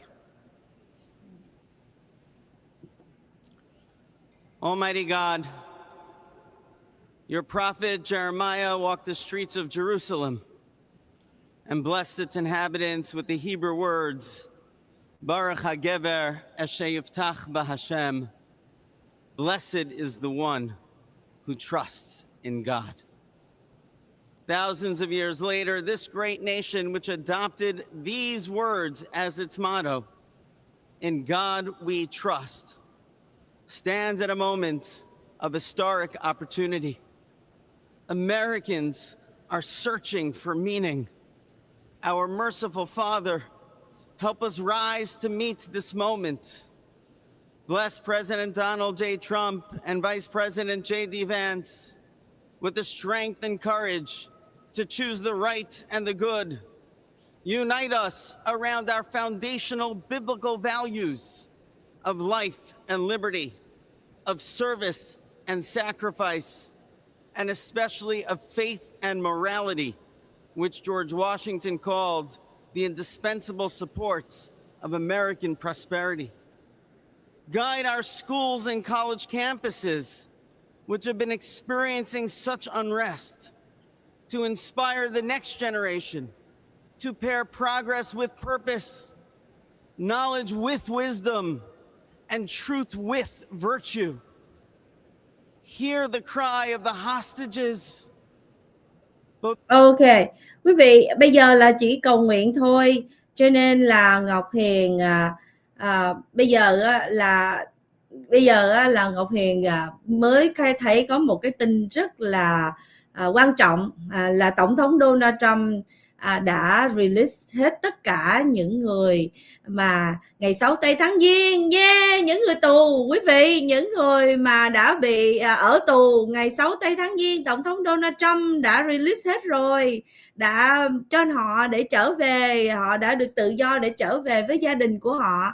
Ngọc Hiền thấy cái breaking news này cái này nó quan trọng hơn, tại vì cái lễ thì chúng ta đã nhìn thấy rồi, cho nên Ngọc Hiền thấy những người này đó nhà đây quý vị.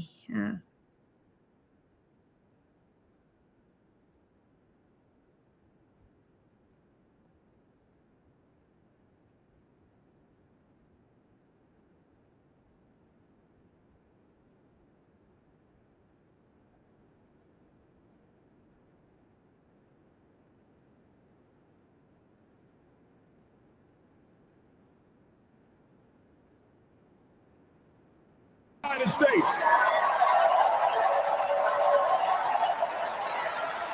For years, they said it wasn't going to happen. For years, they said, no, it's going to be the left's way. But it was the American people who looked the craziness of the left in the eye and said, we need common sense. We need real vision. We need a country that is going to be preeminent above all others. And we need the American people to be put first. And all of you in this arena and around this country, make sure Donald Trump is the 47th president of the United States.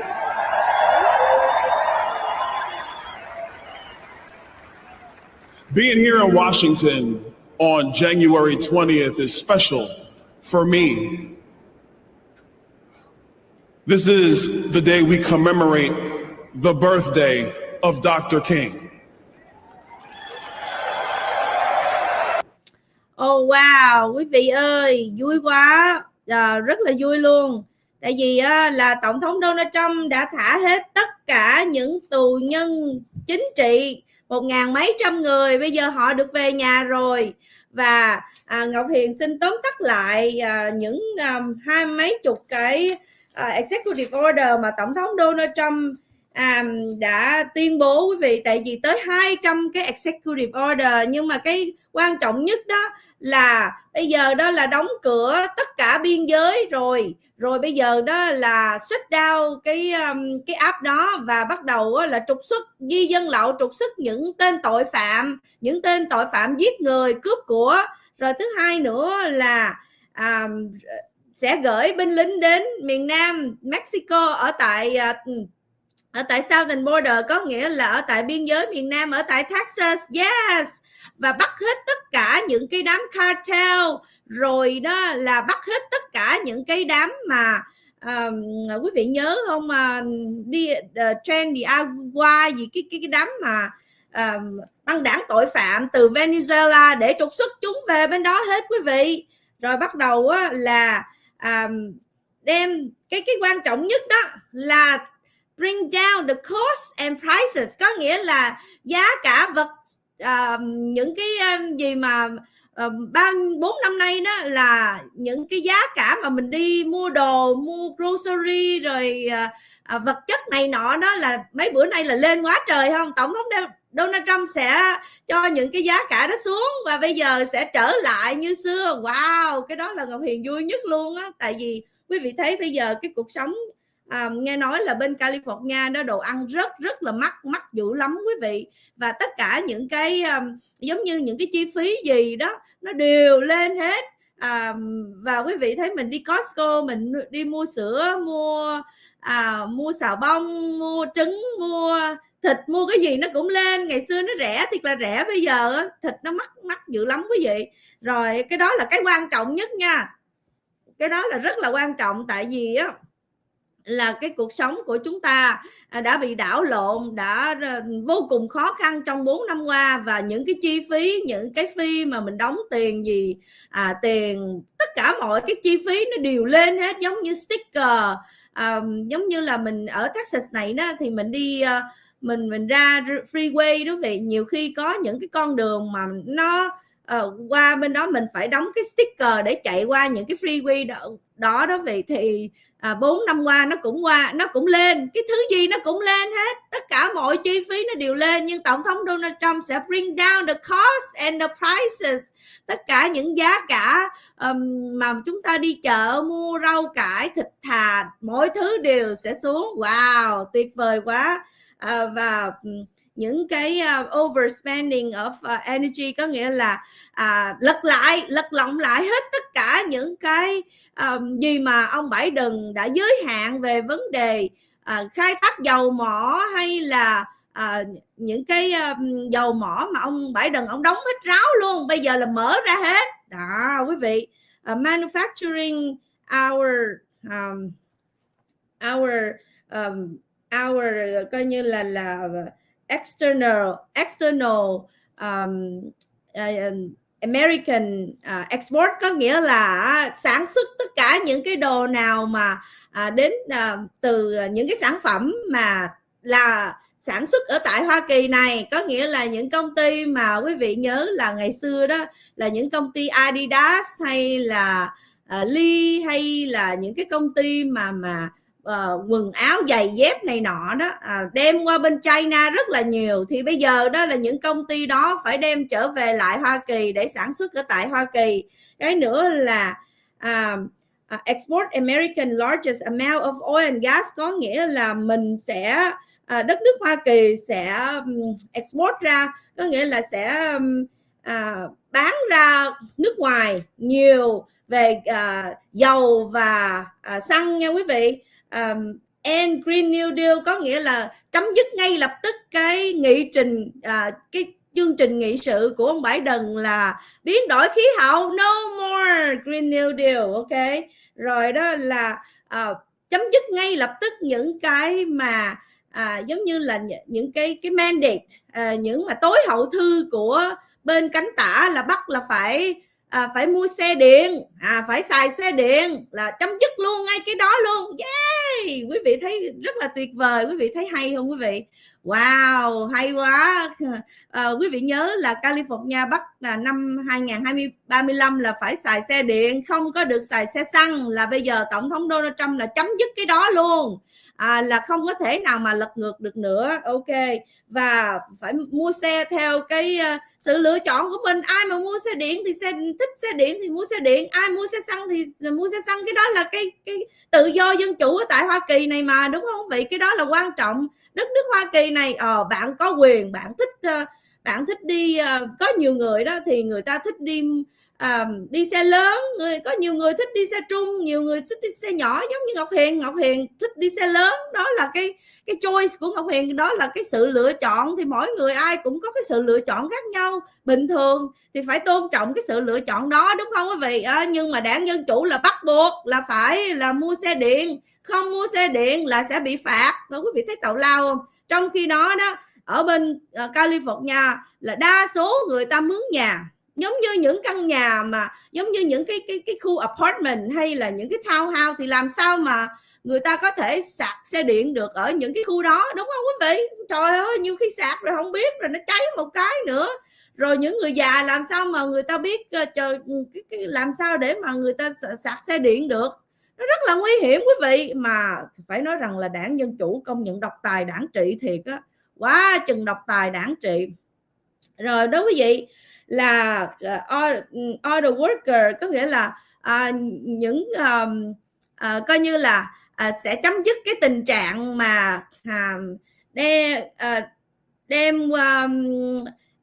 đem những người mà tại vì á là cái vấn đề mà quý vị thấy là Mexico với lại Canada, quý vị nhớ là bởi vì đó là bên ông Biden ổng bắt là phải mở xe điện, chạy xe điện, cho nên á, là những công ty nước ngoài nó mở ra rất là nhiều ở tại Mexico với lại ở tại Canada. Cho nên bây giờ đó là nếu mà chấm dứt cái tình trạng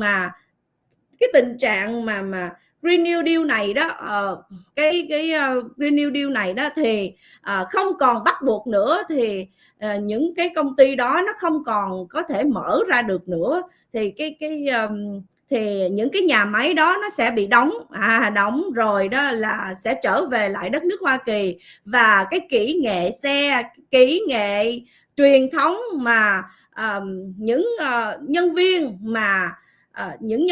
mà làm trong cái kỹ nghệ xe ở tại Michigan đó quý vị sẽ trở lại, có công ăn việc làm trở lại.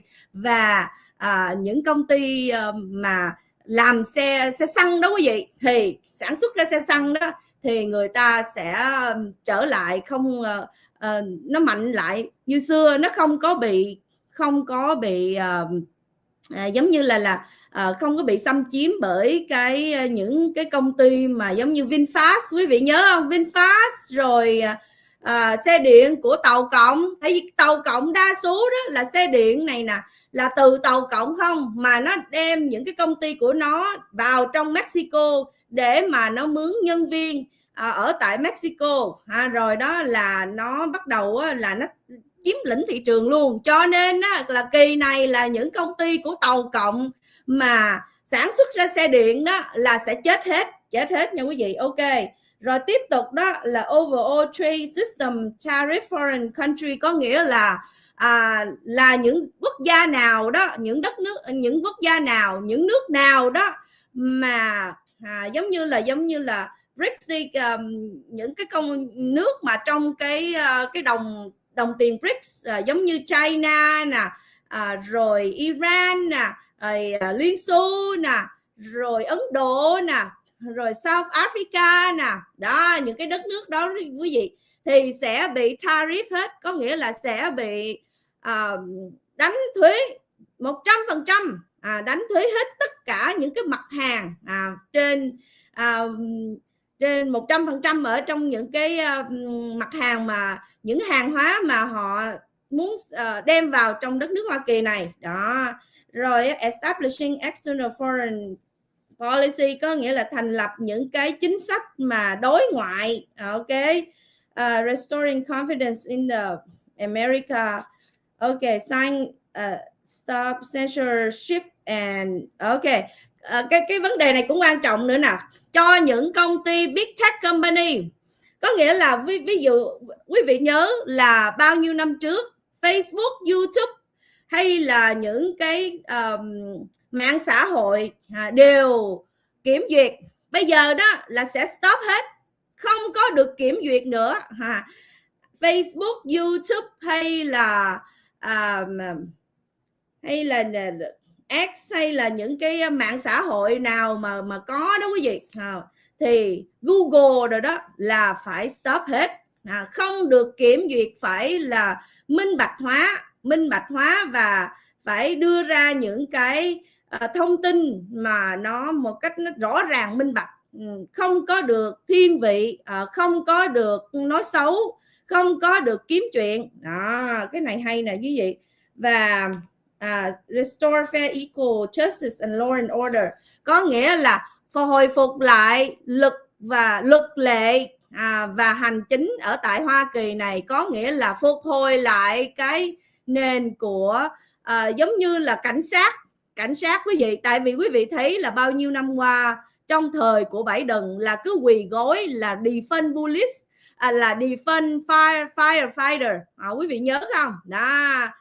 Ở tại Oakland hay là ở tại Los Angeles kỳ vừa rồi vụ cháy nhà là không có điện, không có nước gì hết, tại vì defund nguyên cả một cái ngân sách mấy trăm triệu đô la như vậy thì làm sao mà có tiền để mà có nhân viên khi mà cháy nhà như vậy, rõ ràng chưa quý vị. Rồi những cái thành phố đó rất là bất ổn bởi vì không có cảnh sát, tại vì mỗi chuyện đi kêu cảnh sát hay là sở cứu hỏa, mà bây giờ defund những cái sở đó rồi thì làm sao mà họ tới để mà họ giúp được quý vị, đúng không quý vị? Cái đó là sự thật, cái đó là cái vấn đề nhiều người không có nghĩ ra cái vấn đề đó.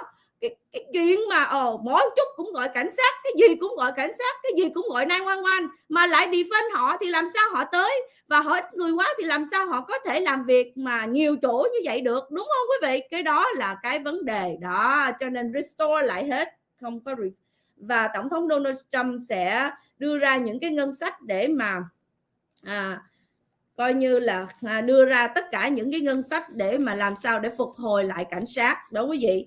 Rồi đó là reinvent social private life, có nghĩa là quý vị nhớ trong cái thời gian qua có rất là nhiều người giống như là chúng ta, những người MAGA ủng hộ Tổng thống Donald Trump, hay là những người mà bảo thủ đã bị tấn công về không gian mạng rất là nhiều. Quý vị nhớ không, có nhiều người, những nhà hoạt động hay là những người công giáo đã bị bắt bởi chế độ cộng sản dân chủ, họ đã bị điều tra, họ bị FBI điều tra và họ đã bị bắt rất là nhiều. Cho nên đó là phải phục hồi lại và không có được là xâm nhập vào những cái dữ liệu riêng tư của họ như vậy, và phải phục hồi làm sao để người dân ủng hộ và người dân phải restore lại và ủng hộ làm sao để mà người dân họ tôn trọng và họ tin tưởng FBI hay là Bộ Tư pháp, bởi vì trong thời gian qua Bộ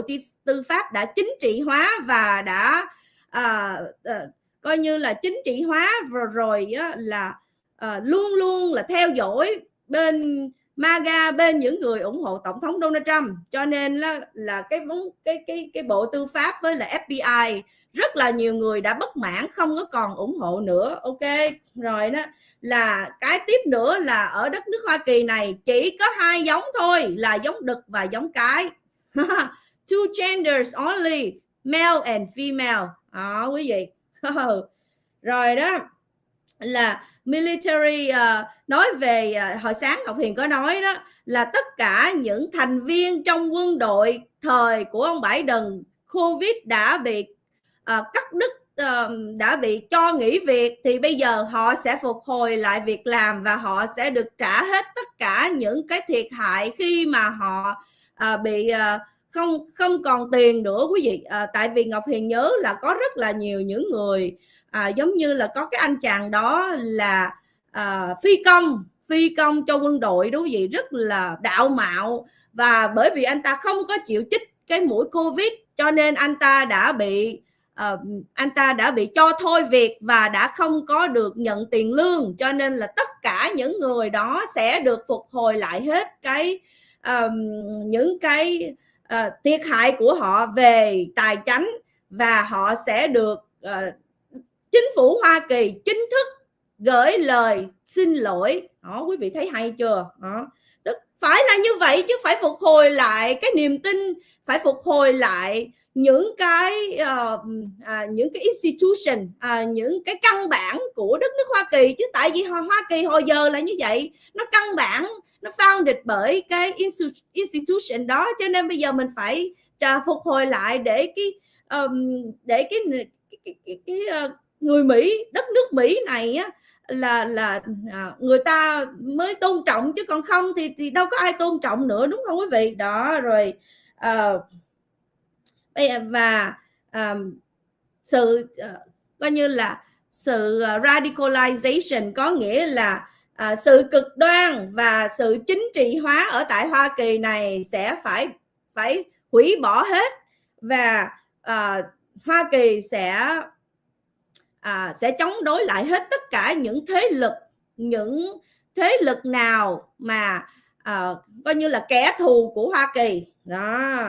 Và Tổng thống Donald Trump sẽ đóng vai trò là peacemaker và unifier, có nghĩa là Tổng thống Donald Trump sẽ là người trong cái vai trò là người hòa bình, hóa giải hòa bình, sẽ là người làm ra hòa bình, có nghĩa là tạo ra hòa bình, giống như là ở tại Ukraine với lại Liên Xô, hay là Israel với lại Hamas, quý vị. Đó, nó rất là hay. Cho nên Tổng thống Donald Trump có nói về cái vụ mà 3 người bị bắt cóc ở tại Israel đã được thả ra 1-2 ngày trước khi Tổng thống Donald Trump lên để mà nhận chức tuyên thệ này. Đó, quý vị thấy Hamas nó sợ Tổng thống Donald Trump, quý vị thấy khủng bố nó sợ Tổng thống Donald Trump, rõ ràng là nó muốn lấy lòng ổng, rõ ràng là nó sợ ổng, tại vì trước đó mấy ngày ổng đã nói rồi, ổng đã đưa ra cái lời đe dọa rồi, là nếu như mà những thế lực khủng bố mà vẫn còn giống như là bướng bỉnh đó, thì sẽ có một cái trận mà đổ máu ở tại Trung Đông đó, ông nói như vậy đó. Cho nên bây giờ Hamas nó sợ rồi quý vị.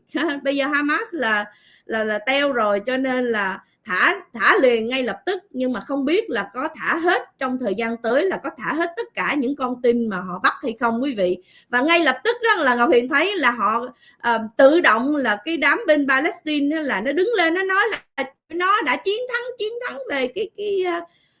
về cái chiến tranh này với lại Israel rồi, nhưng mà chưa, để ổng nói là để từ từ ổng sẽ làm việc.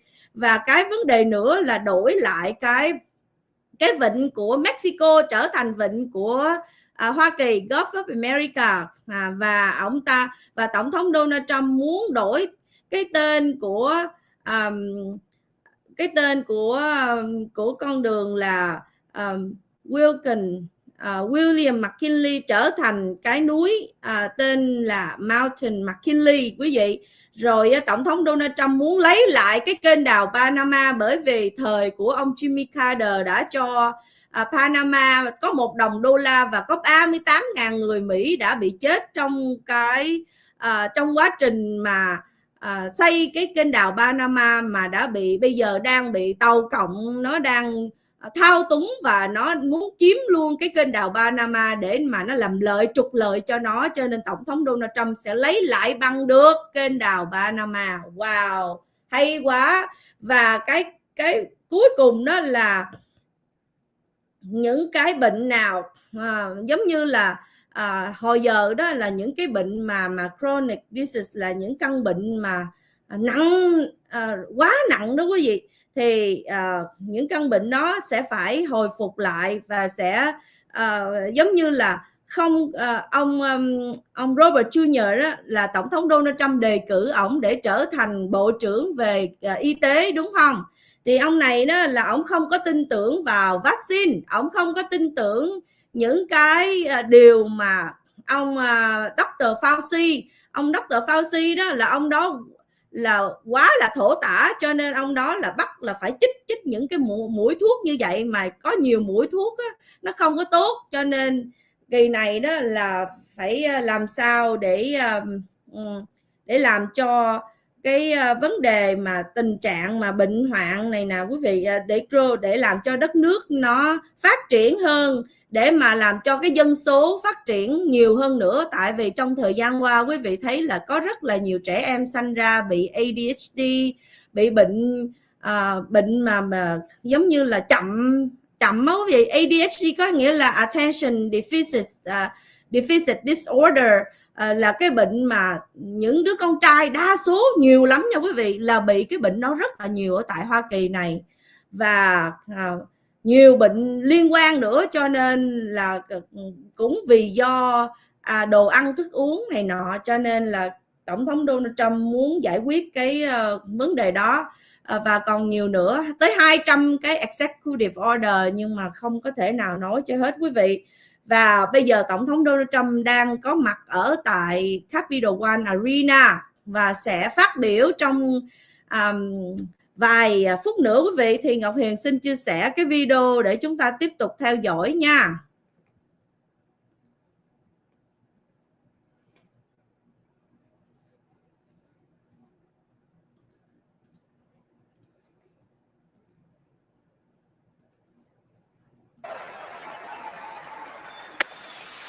And as I was sitting in the Capitol Rotunda, as I was watching Donald Trump give the best speech ever at a presidential inauguration, it reminded me. 1 minute.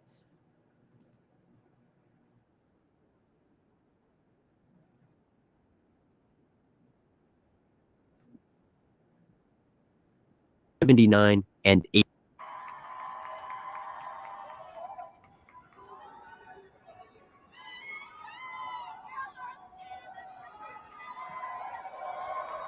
Tiếng nó hơi bị nhỏ quý vị ơi.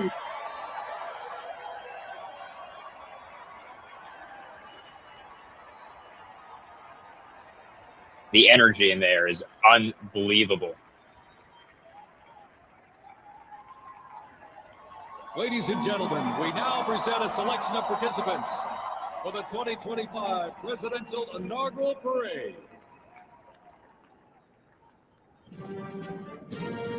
Here we go. So what we're watching is the presidential parade that was moved indoors because of the weather and perhaps some security concerns that are very much real. So here we go. This might be branches of the military is what we're looking at.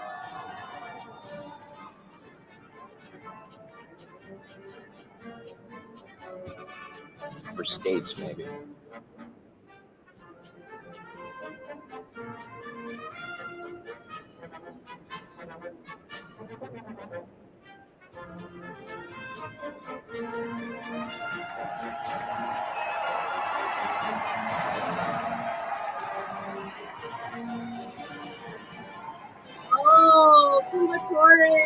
Anh hùng mà bị chết. Oh man, what a moment. What a moment. Anh hùng mà cứu hỏa bị chết. Here we have the fire uniform of Corey Carpenter, who lost his life at Trump's Butler rally, shielding his daughter from incoming bullets from Trump's assassin, would-be assassin. What a moment. So this is probably his fire unit. Wow. Wow, sở cứu hỏa kìa. Wow, tuyệt vời quá. I had chills watching this.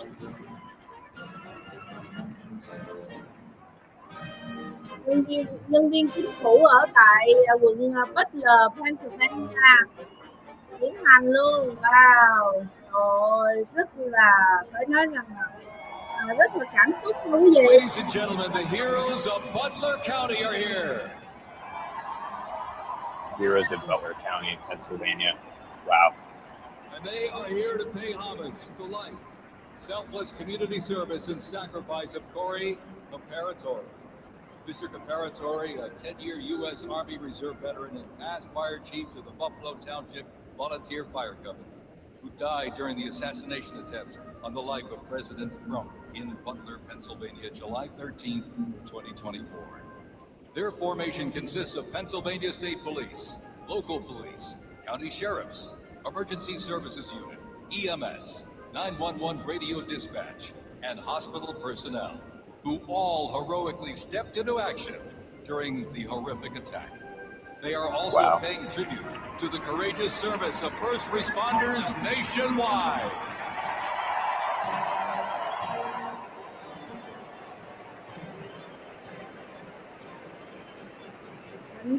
So Trump is starting his presidential parade by honoring the life of Corey Comparatore. That is amazing.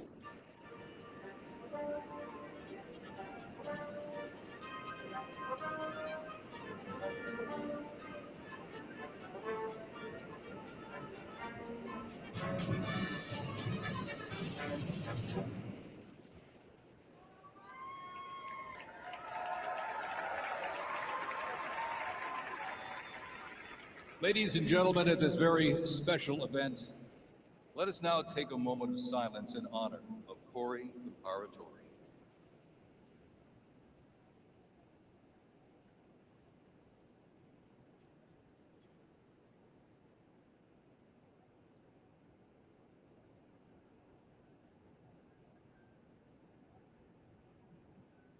Thank you very much, ladies and gentlemen. Một phút mặc niệm tưởng nhớ đến anh hùng đã bị chết vào 13 tháng 7 Tết lề đó quý vị. Wow.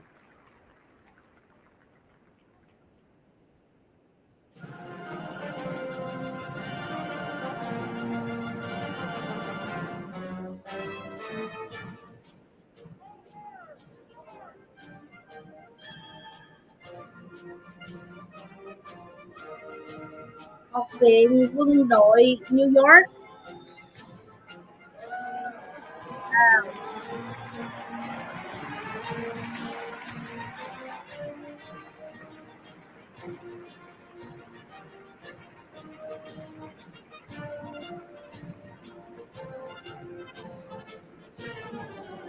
We now present to you the New York Military Academy from Cornwall-on-Hudson, New York. New York Military Academy stands out due to its unique connection to the president himself. President Trump is a 1964 graduate and has been enshrined as one of our alumni of distinction. This historic academy has been named the Junior Reserve Officer Training Corps, that's JROTC, and are marching with their cadet dress uniforms. Look at these, all modeled after post-World War I General Blackjack Pershing's gray uniform.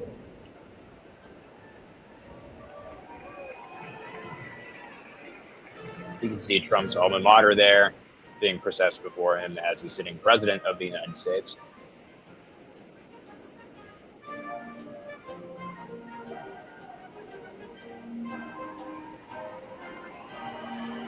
Of course, Trump's now home, Palm Beach.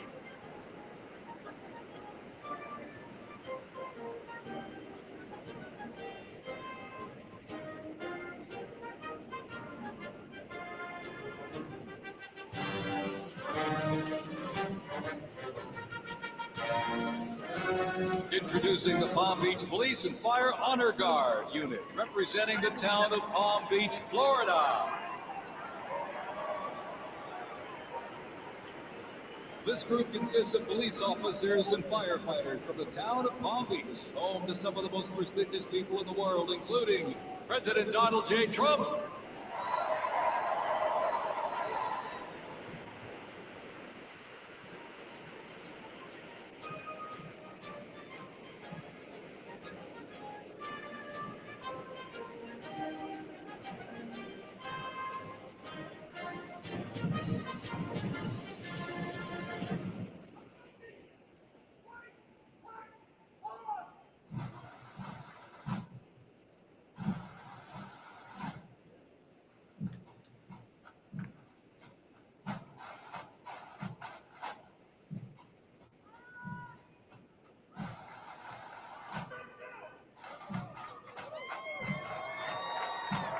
Oh. Here we go. Trump's original hometown of New York. New York, thành phố New York.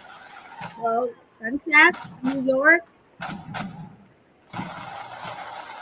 Immoral Society.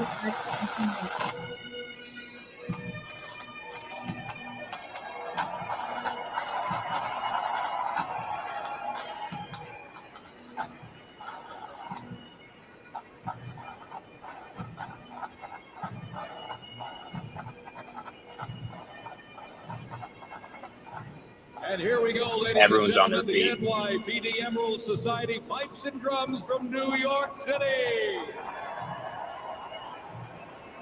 They have performed internationally in Ireland, Canada, Australia, Germany, and Switzerland. And as of this past December, the band has had the distinct honor to perform at the 75th commemoration of the attack on Pearl Harbor in Oahu, Hawaii.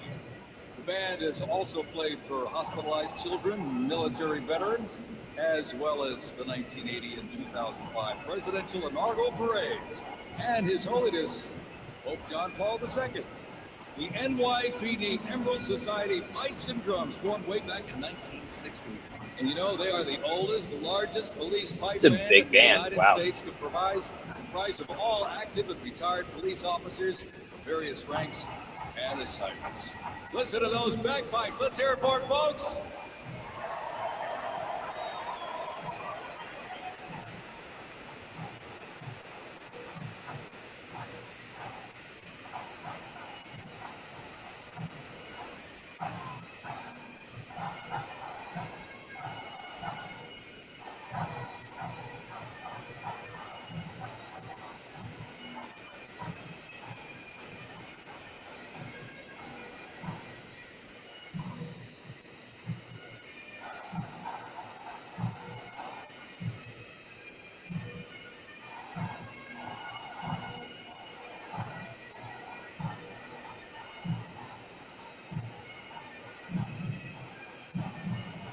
Amazing. Trang Lê kìa, quý vị thấy không? Trang đó. Đó, Trang Lê đó. Trời ơi, anh đi Đức đi là đứng đó rồi, vô đó rồi.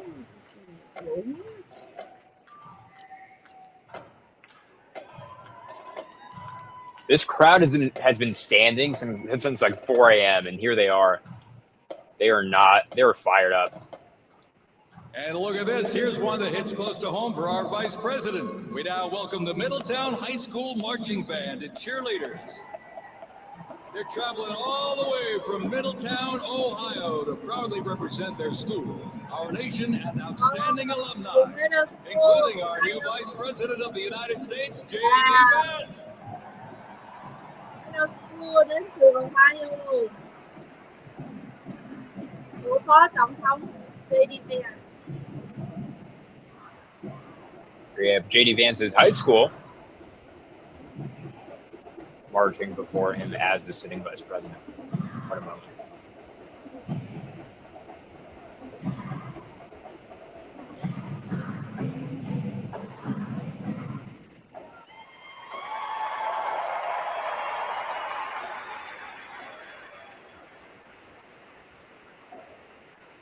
Tuyệt vời quá. The band has performed in countless parades, community and sporting events, as well as competitions. They have also always qualified for the Ohio Music Educators Association state finals for 23 years straight. How about that? And have earned the highest rating in 18 of those appearances. Woo! And today they performed America's Sweet Land of Liberty.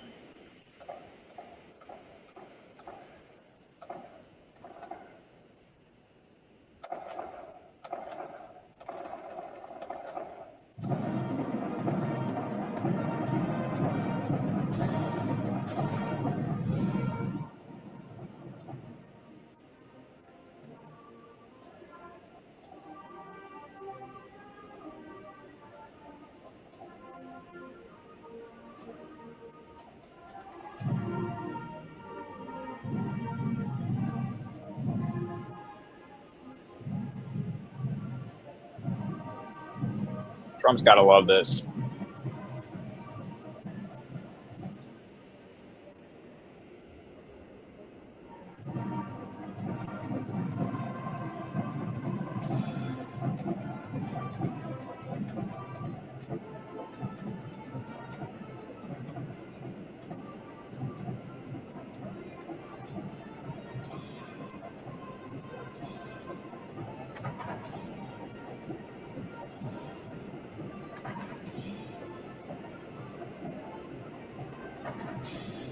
What are the chances Joe Biden and Kamala are watching this right now?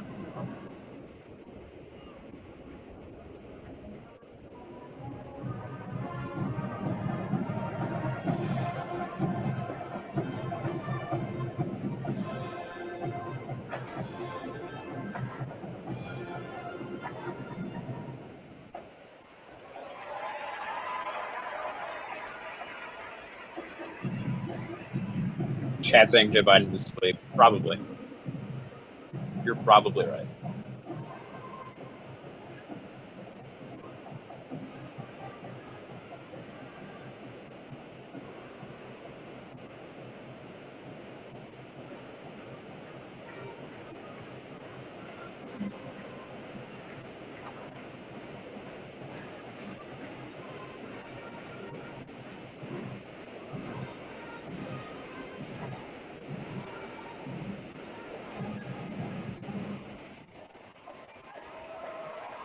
This is better than Beyonce, and they didn't have to pay her. Or pay them.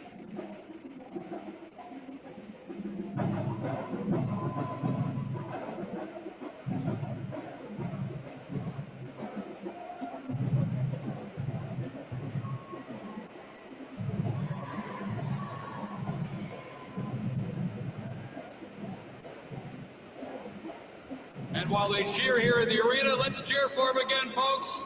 From our VP hometown, Middletown High School Marching Band.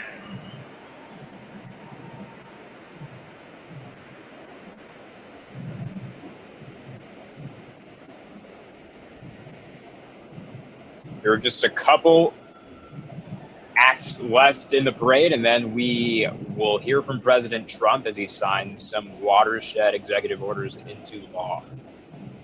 We will bring you that the moment he's ready.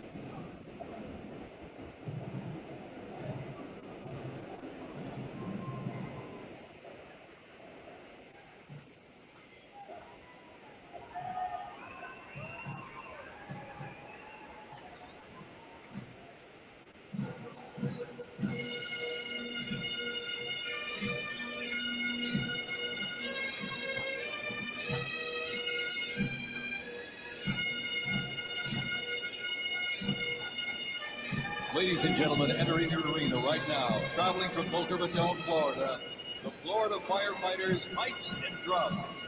And they are well seasoned when it comes to civic events. They've played and participated in parades, memorials, and other ceremonial events across both the United States and Europe.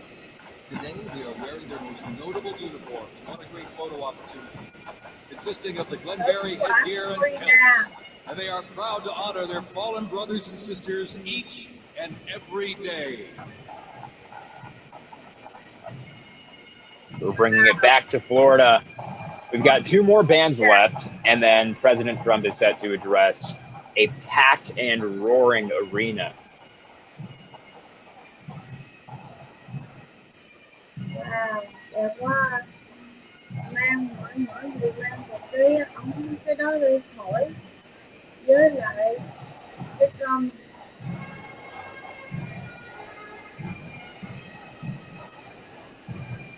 Ngầu quá.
This is beautiful. Could you imagine the circus that they would have brought out if Kamala won?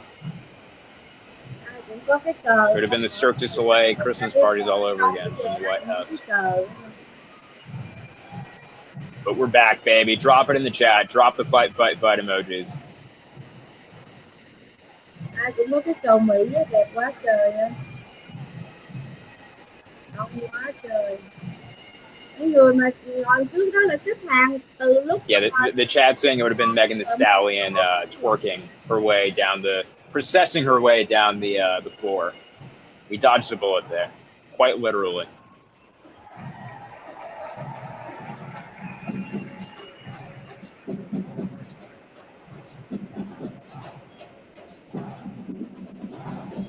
And as the Florida fighter fighters, pipes and drums leave the arena, we keep the rhythm and the drums going. Please welcome the Stewart's Creek High School Marching Band. Traveling all the way from Smyrna, Tennessee, they are proud to represent the volunteer state in the 2025 Presidential Inaugural Parade. This is the penultimate band. There's one left, and then President Trump is set to speak.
Man, if this doesn't fire up every single person in that crowd. Established in 2013, that band has rapidly become one of Tennessee's premier high school music programs.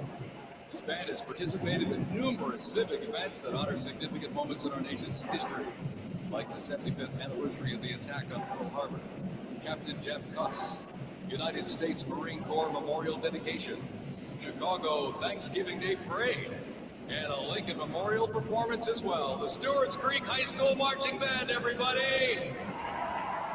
Make them feel welcome here in D.C.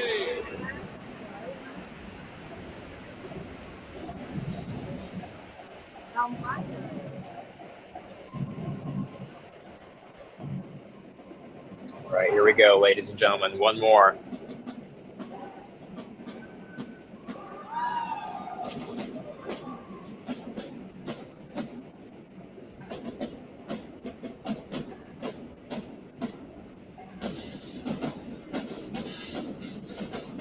All right, ladies and gentlemen, now welcoming the Mississippi Valley State University Band. They're traveling all the way from Itabita, Mississippi. Look at this, gang. This is the Mean Green Marching Machine. They are proud to represent historically black colleges and universities at the 60th Presidential Inauguration.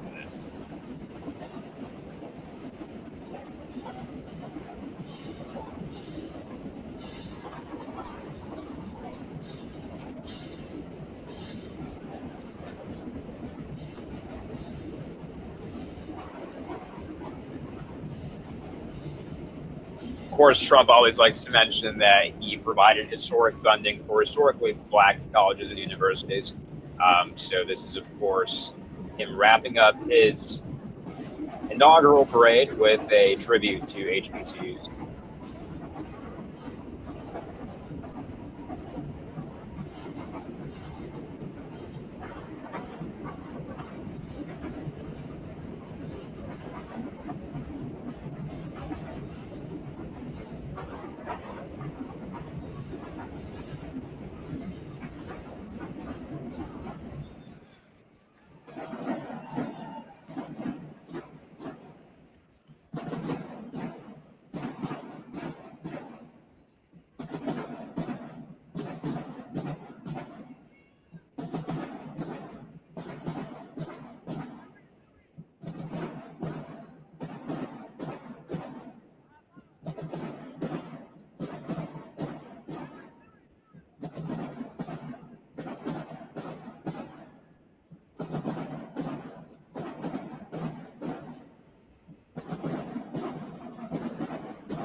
The grand finale, of course.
again, right after this band finishes playing, President Trump will take the stage to address this roaring arena, and then shortly thereafter sign some watershed executive orders into law.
Electric in there.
Here we go. Moments away from President Trump signing these executive orders into law.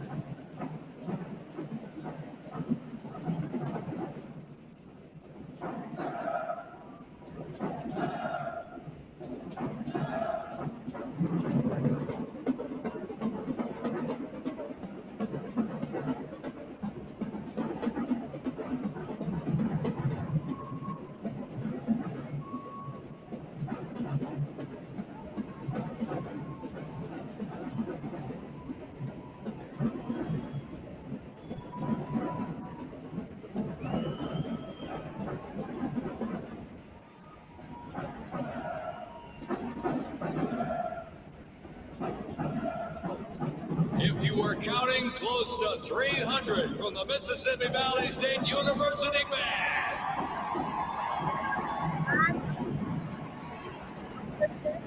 You know, since its founding, the band has consistently played a significant role at their university across the United States. They perform for athletic events, Mardi Gras parades, Rose Bowl parades, and many, many more. The Mississippi Valley State University Band takes great pride in presenting culturally diverse presentations for students, faculty, and the surrounding Mississippi communities. Take a look at that brass out there. Woo! That's just part of the big green marching machine. The Mean Green Marching Machine from Inauguration, Mississippi, ladies and gentlemen.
Here we go, guys. Seconds away.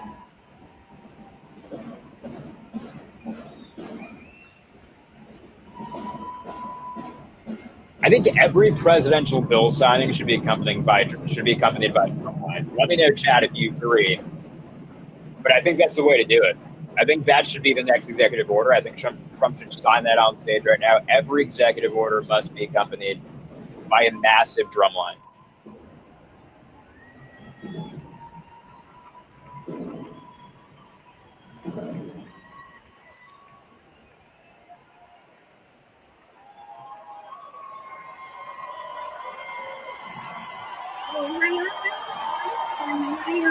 Oh, the guy back there is going for an encore. Wow, hay quá không? Mỗi người em nghĩ kiểu hay. Amazing. Quá tuyệt vời luôn. Quá hay. Here we go. Hay quá.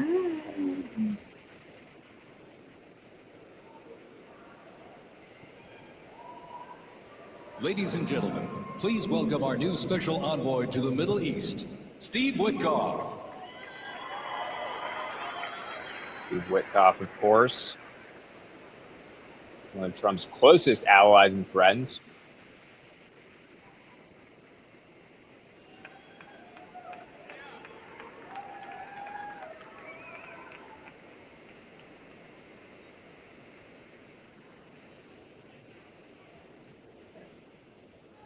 Good evening, everybody.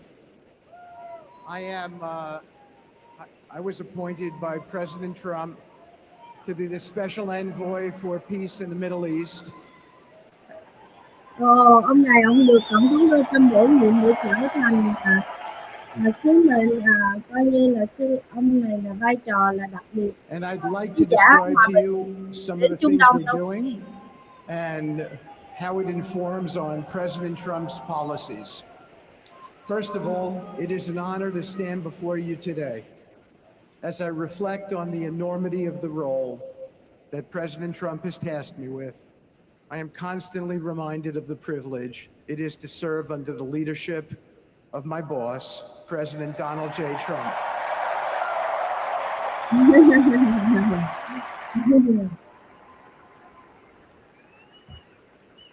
His presidency has provided a clear, bold vision for the Middle East, and it is this vision that guides every step I take in the mission.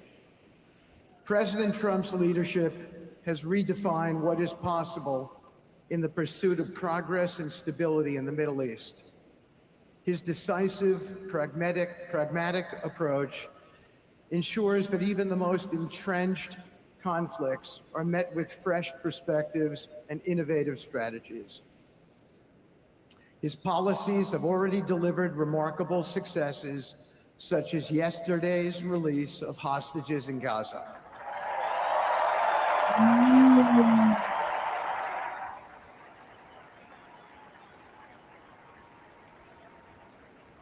Thank you. This achievement demonstrates the strength of President Trump's leadership and the respect he commands on the global stage. It is yet another example of his ability to deliver results in the most complex and challenging situations.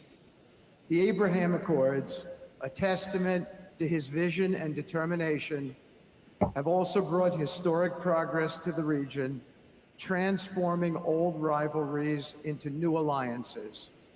These agreements are not merely symbolic. They represent a practical roadmap for peace, economic cooperation, and mutual respect across nations. My role, as President Trump has tasked me, is straightforward yet profoundly challenging: to turn his vision into actionable outcomes. He sets the agenda, he lays the framework, and he inspires people like me into bold action. My responsibility is to implement his vision, engaging with leaders across the region to find pathways towards sustainable peace and stability. And let me tell you, having Donald Trump as a boss makes this task not only possible, but far more effective.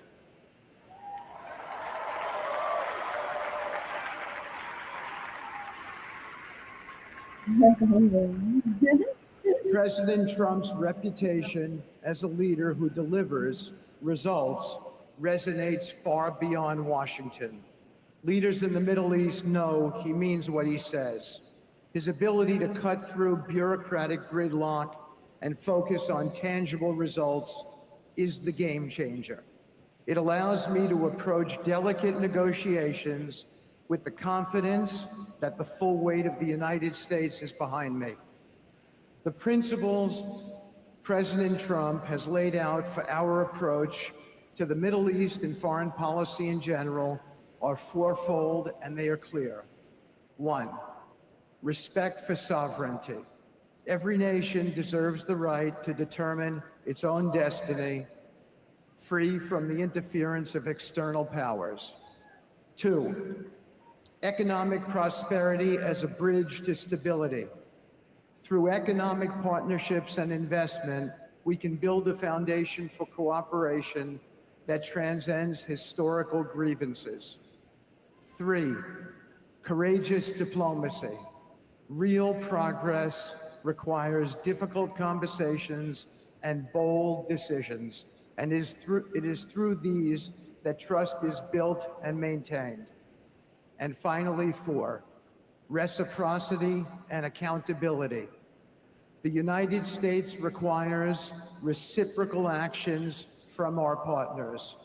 We are done carrying the financial burden for nations that are unwilling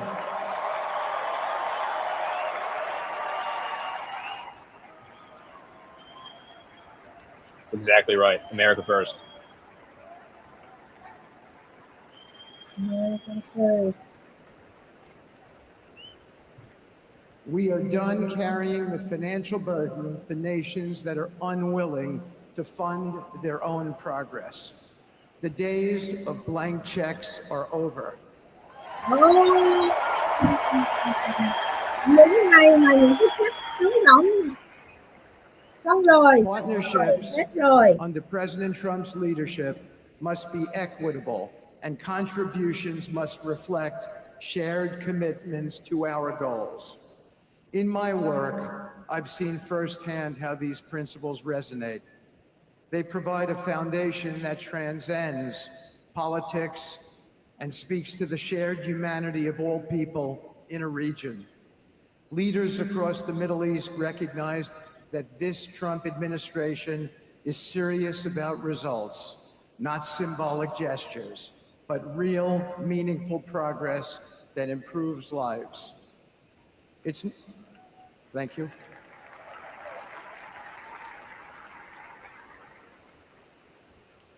It's not always easy.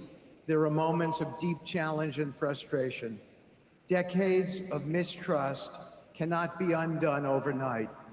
Yet I take comfort in knowing that I am not in this alone. President Trump's clarity of vision ensures that I never have to question what success looks like. His leadership provides the confidence and direction necessary to navigate these complexities. As we move forward, my commitment is to continue the work of advancing President Trump's vision for the Middle East. Whether through expanding the Abraham Peace Accords, fostering economic development, or facilitating dialogue between long-standing adversaries, my focus remains on actionable results. Let me close by saying this: a stable and prosperous Middle East is not an unattainable dream. It is a goal within our reach, made possible by strong leadership and unwavering commitment. Under President Trump's guidance, we are proving that the impossible can become reality. Thank you, but I have one more thing to say. We have some special people for me to introduce you to tonight. President Trump has been talking to them as well. They are the families of hostages from Israel who have been in Gaza for the last year and a half. There are many of them here today. Several of the families have lost children and loved ones, and they're here because they're part of an effort to retrieve their bodies so they can be buried in a proper way. Several have children who are still in captivity. There is an American family here whose loved one is scheduled to come out in 14 days, and they're going to be meeting the president tonight. So let's give them all some love and a big hand. Come on up.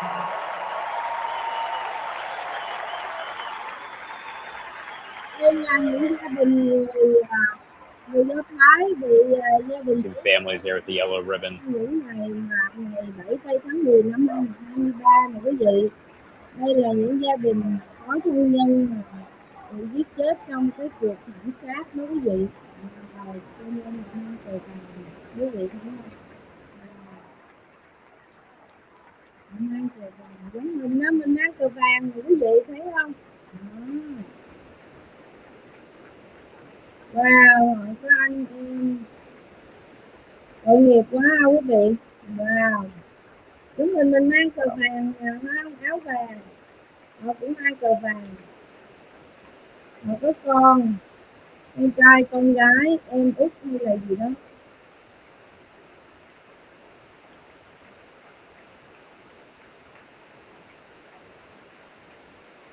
Mình thấy thương quá hả? Wow, thấy tội nghiệp quá.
Bị bắt cóc, bị giết chết rồi. Wow, còn là người trẻ không? Nhiều quá, gia đình của họ.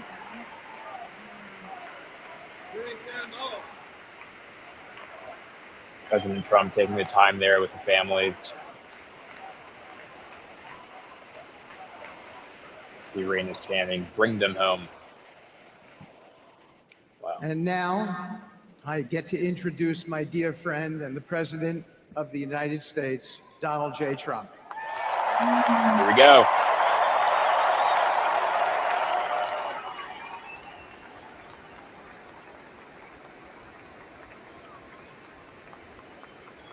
Nó không bắt đầu xuống để mà nói nè.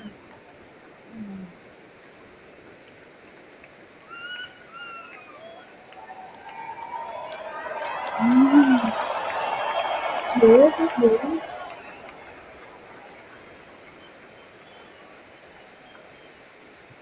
Thank you very much, everybody. Appreciate it. Thank you.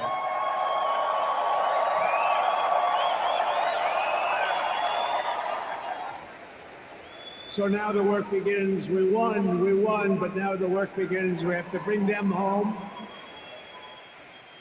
And, you know, tonight I'm going to be signing on the J6 hostages, pardons, to get them out. Boom, there you go. And as soon as I leave, I'm going to the Oval Office and we'll be signing pardons for a lot of people. A lot of people. Wow. President Trump's making some big news today off the top. He's a friend of mine. He's been a very successful man. He's a great negotiator. He's a wonderful guy. People love him. And he's got a tremendous power of persuasion. And that's what we need. We don't need stiffs. We don't need stiffs. We got a lot of stiffs. You just had a whole load of them. And to the former hostages with us today, welcome. Welcome home. Some of the folks are former hostages. Not a good situation. The three young ladies that came home yesterday, you saw that. They're more coming home every day now. They're coming home. But they were hurt. They were hurt. They were hurt. One had her head blown off, fingers on her hand, and her hand indeed was blown off.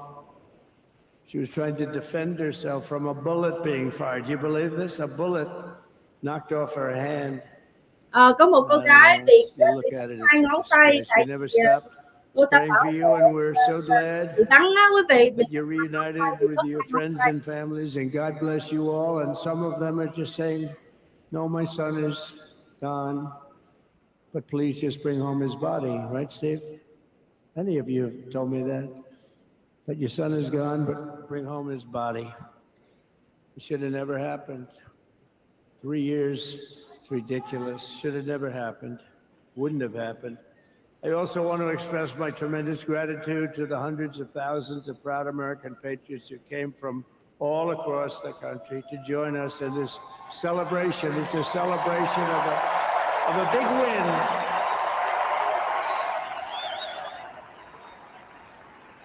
Wow, tuyệt vời quá quý vị ơi. And you're witnessing the dawn of the golden age of America. That's what it's going to be. We're bringing it back. We're going to bring it back fast. We're going to bring it back fast. Một kỷ niên vàng trở lại. Let us also thank the incredible service members, National Guardsmen, Police, Secret Service, and law enforcement personnel who are keeping us all safe, even though they are great people. New York's finest.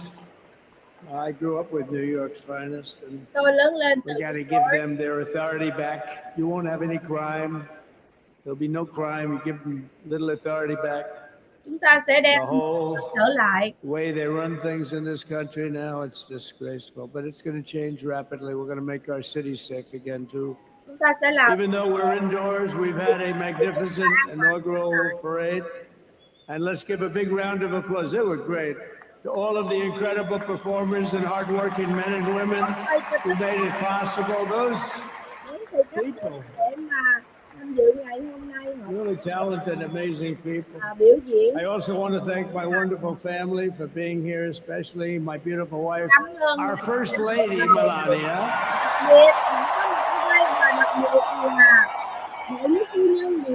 của tôi, miền Nam Việt Nam, tất cả gia đình thành viên của tôi tới đây ngày hôm nay.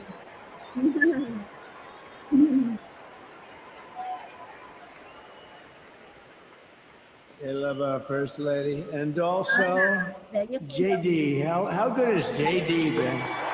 And his beautiful wife, Usha. How good is JD?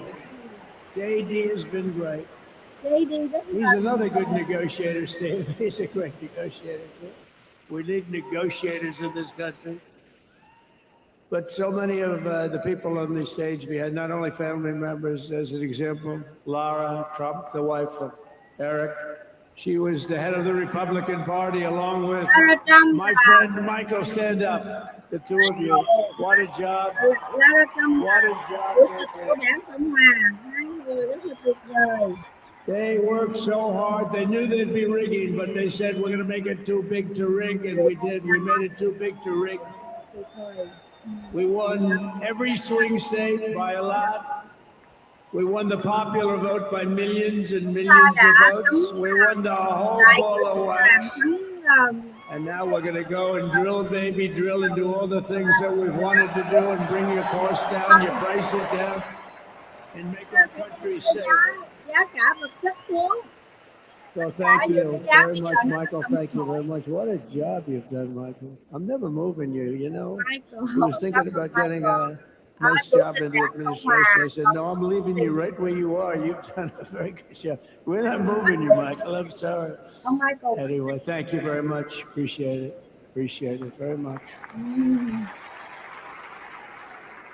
Right here with us also in the arena, I'm about to sign some very important executive orders of our new administration.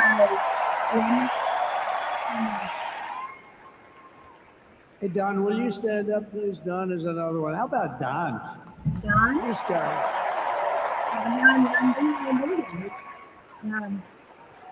Con trai lớn nhất của ổng á.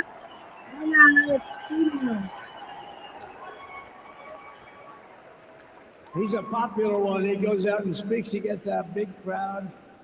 He's a little on the rough side sometimes. That's what you want. He's done a fantastic job, and he loves our country. Thanks, Don. Great job. You've done a great job. And Ivanka.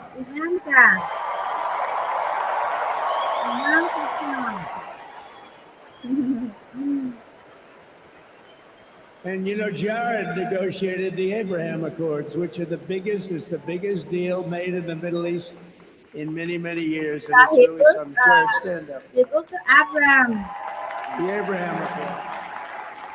Con rể của And Tiffany's going to have a little baby. Là một trong những người And Mark.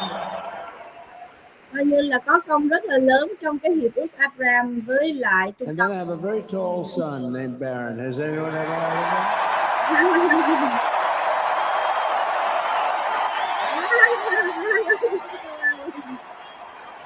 Cao thì trai nhất. Rồi là cao nhất luôn.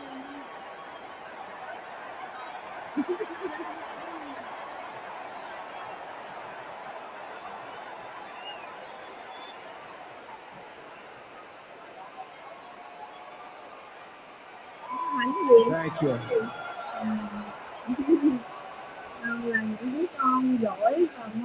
He knew the youth vote. You know, we won the youth vote by 36 points. And he was saying, Dad, you got to go out and do this one and that one. And we did a lot of them. And he respects them all. He understood them very well. And he said, Dad, you got to go out, do Joe Rogan, do all these guys. And we did. We did. And Joe Rogan was great. They were all great, right? Aaron, they were all good. He understood the market. Another famous one. How about Kai? Stand up, Kai.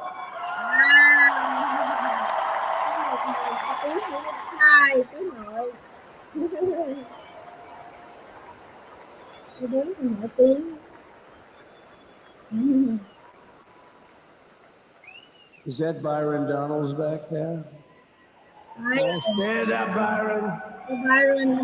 Stand up. What a future this one has.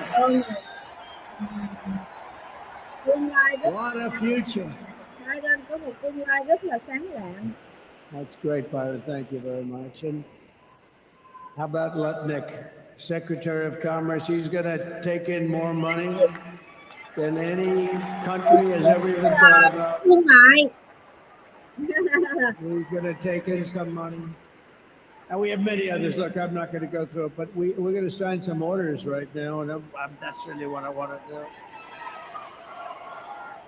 So we're going to sign executive orders. First, I'll revoke nearly 80 destructive and radical executive actions of the previous administration, one of the worst administrations in history. Maybe not one of them. Chúng ta sẽ The worst. Anybody that would allow millions of people to pour through our borders from jails, prisons, mental institutions, insane asylums, gang members to be taken off the streets of Venezuela and deposited in our country, and many, not just Venezuela. You know, crime in Venezuela is down 74%. Because they took their criminals and gave them to us through an open border policy of the previous administration. All over the world, they're emptying their prisons into our country. They're emptying their mental institutions into our country.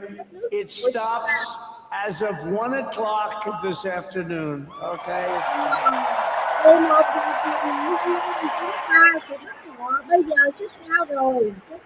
So I'm revoking nearly 80 destructive, radical executive actions of the previous administration. They'll all be null and void within about, 5 minutes? Is that them over there? 5 minutes? And next, to gain immediate control of the vast federal, out-of-control bureaucracy, I will implement an immediate regulation freeze, which will stop Biden bureaucrats from continuing to regulate. Most of those bureaucrats are being fired. They're gone.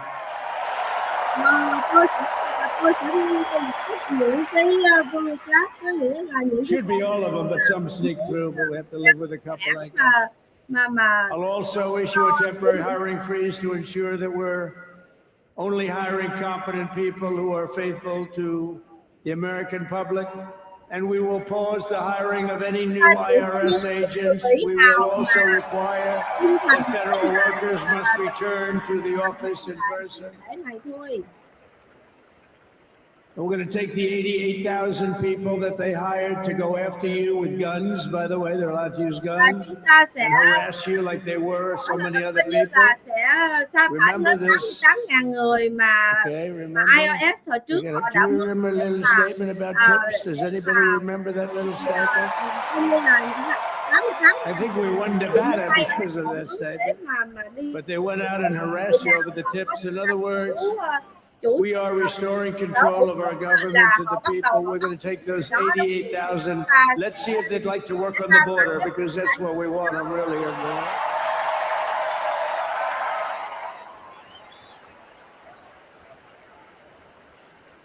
So we're going to have no tax on tips, right? No tax on tips. We may have, like the Speaker of the House, is he here? He's done such a good job. Is Mike here? He's around here someplace. I saw him just a little while ago. Hello, fellas. Look at you guys. Yeah, I know it. He's great. He's doing great. They're all doing good. The Republican Party has never been unified like it is right now. They want to save our country. And we're going to more than save it. We're going to make it greater than it's ever been before by a lot.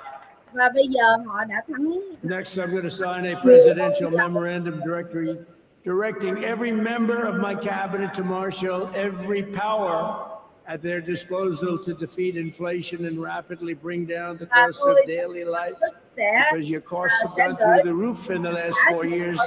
Perhaps you didn't notice. Does anyone notice that costs are like double, triple, quadruple? You can't buy bacon. Apples have doubled in price. You want an apple, anybody? Pay twice what you did 2 years ago. We'll put more money in your pocket, and we'll bring back the American dream and to reduce energy costs and liberate our economy. So we have more oil and gas than any country in the world, and we're going to use it. We're not going to do the wind thing.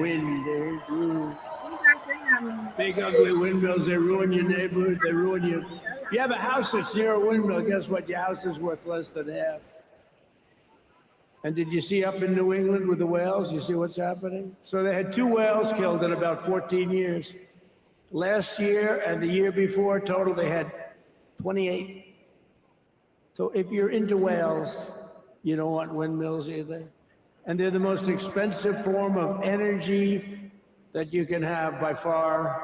And they're all made in China, by the way, practically all of them. Dầu mà toàn là làm ở từ And they kill your birds and they ruin your beautiful landscapes. But other than that, I think they're quite good, right? Now, remember when we used to joke and kid when we were kidding, but we don't kid anymore. hay giỡn. They want to watch the debates on television. They want to watch your favorite president on television.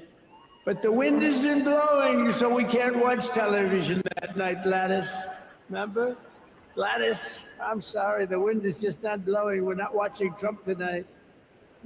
Bây giờ họ But I'm immediately withdrawing from the unfair, one-sided Paris Climate Accord ripoff. The United States will not sabotage our own industries while China pollutes with impunity. You know, China, I mean, look, they use a lot of dirty energy, but they produce a lot of energy. rất là nhiều năng And lượng. when that stuff goes up in the air, you know, it doesn't stay there. It's not like you got a wall. We love walls, don't we? Not like you have a wall around and it doesn't. It floats into the United States of America after 3.5 to 5.5 days. It floats across the oceans and it comes right over your neighborhood and it falls into your neighborhood. So they all say, we have to fight for cleaner air, but yeah, the dirty air is dropping all over us. So what the hell are they talking about? Unless everybody does it, Khi mà họ khoan dầu, it just doesn't work. You know, we had the cleanest air and the cleanest water that this country's ever had under the Trump administration. And we didn't do anything to stop jobs and stop production, believe me. You're going to see a lot of companies come pouring back because tariffs. quý vị có thấy They là always rất say tariffs is the most beautiful word to me in the dictionary. đổ trở về And I lại was reprimanded by the fake news. They said, what about love, vấn đề tariff, religion, and God? I said, I agree. trong những Let's cái put sản phẩm God number one. Let's put religion number two. tôn giáo. Love, I don't know. We got to put that number 3, I guess, right? And then it's tariff. Because tariffs are going to make us rich as hell. It's going to bring our country's businesses back that left us. Thương mại sẽ And I'll also sign an executive order to immediately end federal government censorship of the American people. In America, we believe in free speech. And we're bringing it back starting today. To stop the weaponization. Oh, do I know about that? These creeps. Deranged Jack Smith. You ever hear of him? Deranged. He's a deranged prosecutor. He's sick. They suck him on me. He's now been reduced to getting on an airplane, going back to The Hague or wherever the hell he came from. We got to get rid of that guy. Hey, was he one of the many people that got a pardon today? Did they pardon Jack Smith? Và họ nghe nói Did you know that Biden, while I was making my speech, pardoned his whole family? hiện có là Biden, The brother, Biden the đó. whole deal was pardoned. Can you imagine that? While I was making my speech. Did everybody hear my speech? Did you like my speech?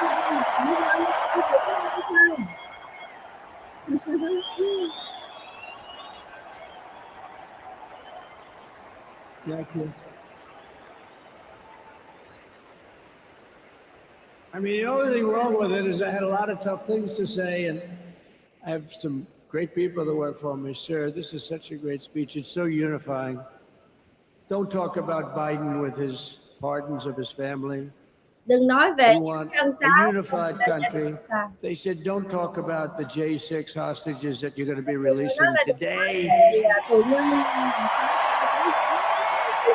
Sir, don't put that in your speech, please. Ngày hôm nay phải nói về họ. I said, but I want to put it in my speech. I said, sir, Tôi họ lên để tôi it nói. won't be unified like it is. It's so beautiful the way it is. And it is getting great reviews.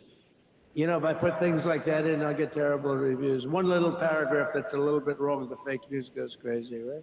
Fake news đó một có So I said, all right, I won't put it in my speech, but you know what? I'm speaking in front of a hell of a lot of people at a place called Capital One Arena, and I'll talk about it there. So we're going to be going over the beautiful Oval Office, one of the great offices in history. Even if it wasn't beautiful, it's the Oval Office, but it is beautiful. And we love the Oval Office. It all starts with the wars start and end there. Everything starts and ends at the Oval Office. We love it.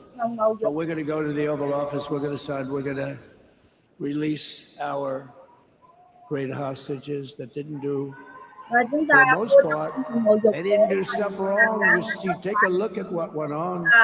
And look what happens in other parts of the country. In Portland, where they kill people, they destroy the city. Nothing happens to them. In Seattle, where they took over a big chunk of the city, nothing happened. Minneapolis, where they burned down the city, nothing happened. Essentially nothing happened. All they want to do is go after the J6 hostages. A 76-year-old grandmother was arrested the other day because she was looking, I think because she was looking at the Capitol or something like that. No, we're not going to put up with that crap anymore.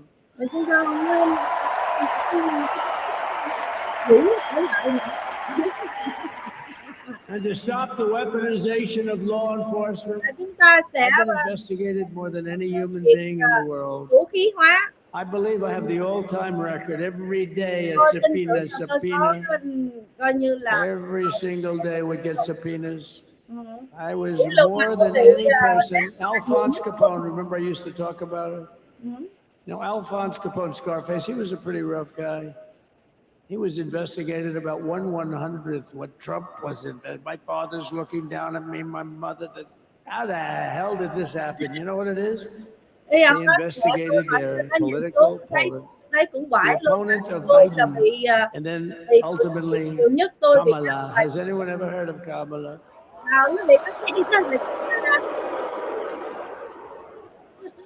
We had to beat two opponents. You know, we had to beat Biden, then we beat him. Now he goes on top. The guy was like 39 points down. Biden bị sút 39 điểm luôn.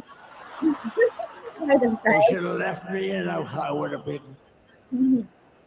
Biden quá tệ, quá. No, his debate performance wasn't the best, right? That's what killed him. And then they had a change, and that's like you get into a fight. The great Dana White spoke last night. We love Dana White, right? UFC. Dana White, we love Dana White. That's like he puts in two fighters. One of them's getting creamed, getting really beaten, and they say, all right, take him out. Let's put somebody else in to finish up the fight. That's what they did to us. They gave us somebody new, but we took care of both of them. So we beat actually two opponents. But to stop the weaponization of law enforcement and our government, I will also sign an order directing every federal agency to preserve all records pertaining to political persecutions under the last administration, of which there were many, and beginning the process of exposing any and all abuses of power, even though he's pardoned many of these people. Can you believe it? He's pardoned. You know why he did it while I was speaking? Because that way I couldn't speak about it. I was speaking. I didn't know he did it. I finished my speech, and they said, sir, he pardoned his whole family. They said, oh, can I go back out there and talk about it? Somehow that wouldn't be very elegant. Our First Lady would say, please don't do that. But we have plenty of time to talk about it. And we will. We're doing all of this on our very first day in office. You know, don't forget, we've been in this position really where we won the primaries in record time. We're the fastest win of a primary ever in political history, which is a very nice thing. It's nice to know. Well, the second election was rigged, so we knew we were doing well. And if it wasn't, you know what? If it wasn't, I would have never run. But the third one was just a monster. Boy, was that a big one, huh? That was a big one. On the second one, we got like 10 or 12 million votes more than the first one. How about that? We did great on the first one. We did much better on the second one. Yeah, did we do well on the third one? So we're gonna have some fun. It's very simple. We're going to make our country great. We're going to make our country great again. We're going to make America great again. How good a name is MAGA, though, right? You know? I was going to say keep America great, but unfortunately it wasn't great. Can't say keep it great. It will be great again, but CAG, keep America great, CAG, I don't think it's ever going to replace MAGA. Does anybody like CAG? I don't think so. It's never replacing MAGA. Nothing will ever replace MAGA. MAGA was the most successful political operation, political movement in the history of our country, maybe in the history of the world. Let's see what happens, because we're not finished yet. We're not finished yet. We got a long way to go. But we're doing this in the very first day in office, and in just a few moments, I'm not only signing the release of the J6 hostages, I'm signing other things that you're going to love. Oh, you're going to be happy reading newspapers tomorrow, and the next day, and the next day, and the next day. So I just want to thank, I mean, look at this place. It's full to the rafters. You don't have any, look at those people up there. You don't have any empty seats. And by the way, the Capital One owners, they are so good. We got to root for their teams because they have been so great to MAGA, to us. And I just want to thank Ted and everybody. You guys have been fantastic. And the ice hockey team is doing great. Ovechkin's pretty good, right? They're doing great. So I want to thank them, Capital One Arena owners. They have been absolutely fantastic. And thank you once again to everyone. And I can only tell you, you're going to be very happy. You're going to watch a lot of good things happen. We're going to stop some wars that are happening and going on. Some stupid things are happening. The war with Ukraine would have never happened, and it has. As you know, Israel would have never been hit on October 7th, and none of you would be up here. None of you would even know anything about this tragedy that you're going through right now. But Iran was broke. Anybody that bought oil from Iran, they couldn't do any business with us. They're not going to do business with America. China passed. Everybody passed. They were broke. They didn't have money for Hamas. They didn't have money for Hezbollah. And your sons would be alive, and they certainly wouldn't be incarcerated like they are. It's such a shame. But we're getting a lot of people out in a short period of time. So I'm going to go right over to here, and I'm going to sign in front of you. Is that okay? Good. Oh my God, Tổng thống Trump tuyệt vời quá quý vị ơi.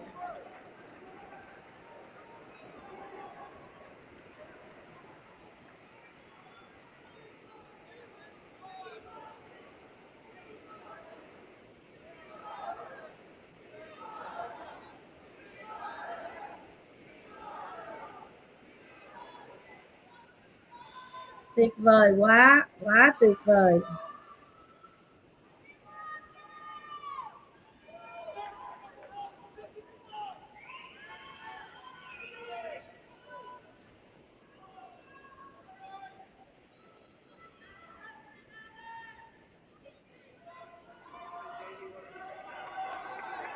Wow, quý vị thấy ngồi đây nó ký lên, ký luôn. Thấy chưa quý vị? Wow. The first is the rescissions of 78 Biden-era EOs and presidential memoranda. You want to go over that? Do you want to say it? You want to say it? Oh, if you want me to say it. Why don't you say what I'm saying? Sure. The first item that President Trump is signing is the rescission of 78 Biden-era executive actions, executive orders, presidential memoranda, and others. Cái tập đầu tiên là 78 lệnh hành quyết của Biden, bây giờ là xóa hết. Oh, wow. First one, yes. Tuyệt vời quá quý vị ơi.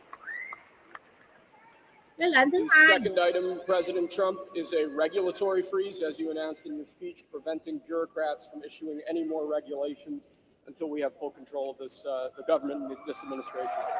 Cái lệnh thứ hai là không cho các giới chức có quyền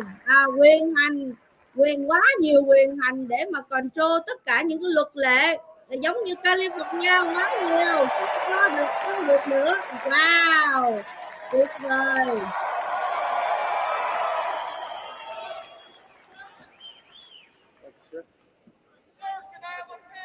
The next item, sir, is a freeze on all federal hiring, excepting the military and a number of other excluded categories, again, until full control of the government is achieved and we understand the objectives of government going forward. Coi như là cái này là thường trong mình lắm.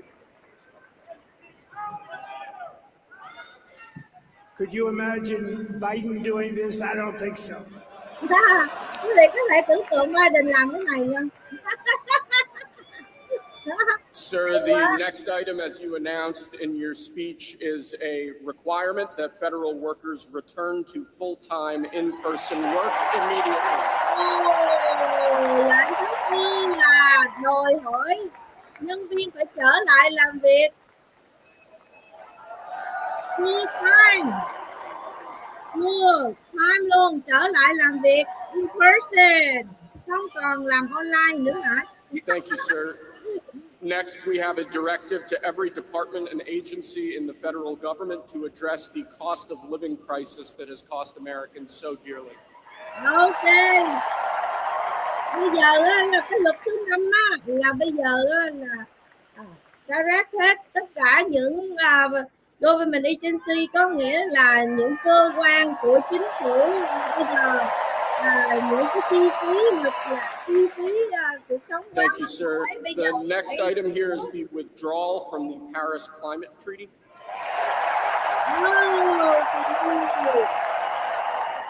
Withdraw có nghĩa là rút ra khỏi cái hiệp ước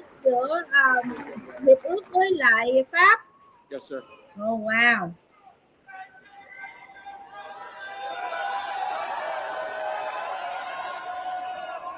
Rút khỏi hiệp ước với Pháp nha, là cái thứ 6 á.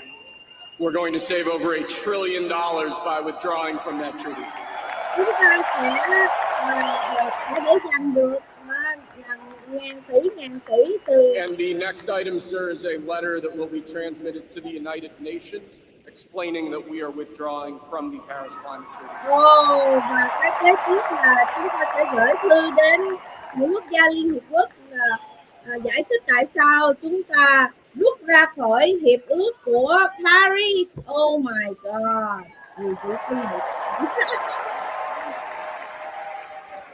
Thank you, sir. This next item is a directive to the federal government ordering the restoration of freedom of speech and preventing government censorship of free speech going forward. Cái đám này là hay nhất là quý vị, là đánh thẳng vào trong những coi như là những cơ quan truyền thông hay là chính phủ nào mà kiểm duyệt And lastly, sir, before we go back to the Oval Office to sign a large number of other items, is a directive to the federal government ending the weaponization of government against the political adversaries of the previous administration, as we've seen. Cái thứ 9 này là stop ngay lập tức từ vũ khí hóa và chính trị hóa của chính phủ đến. Wow.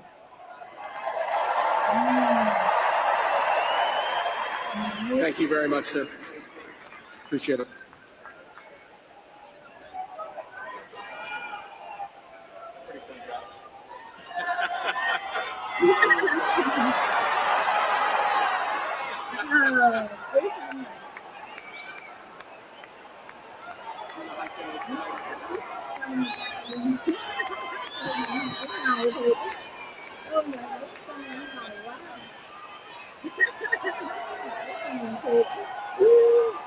Oh my goodness, sống trong quán ngầu luôn quý vị ơi.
Ok, tuyệt vời, hay quá.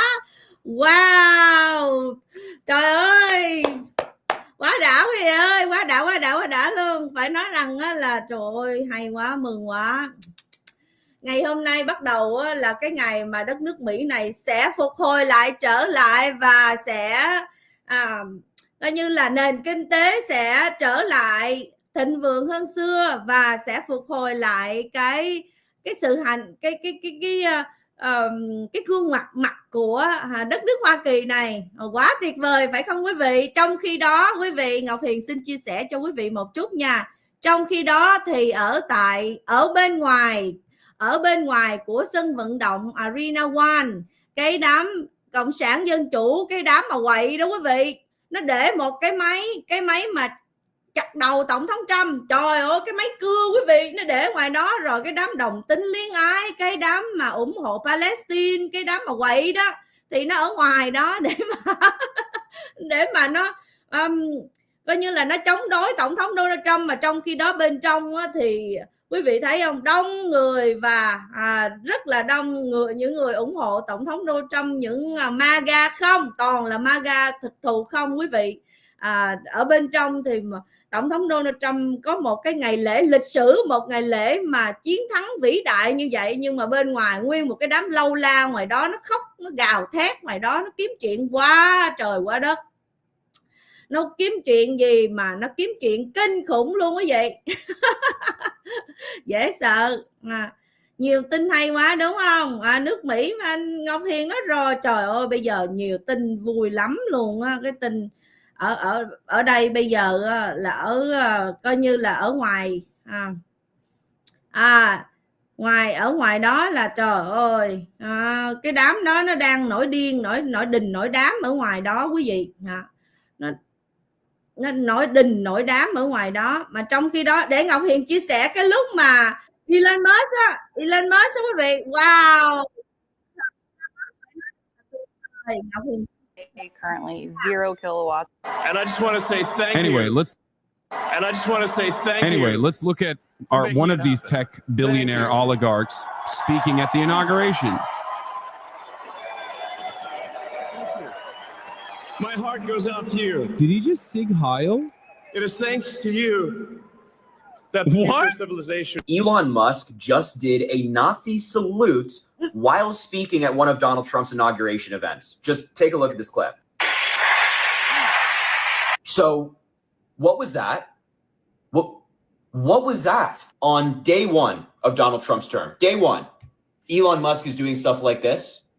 Really? Folks, I don't know why Elon Musk did this, but he should apologize immediately. That is absolutely disgusting. It's just absolutely gross. And what I do know, America, is that we are in for a very rough and very long 4 years. I cannot believe this happened today at a presidential inauguration in the United States of America. Thank you.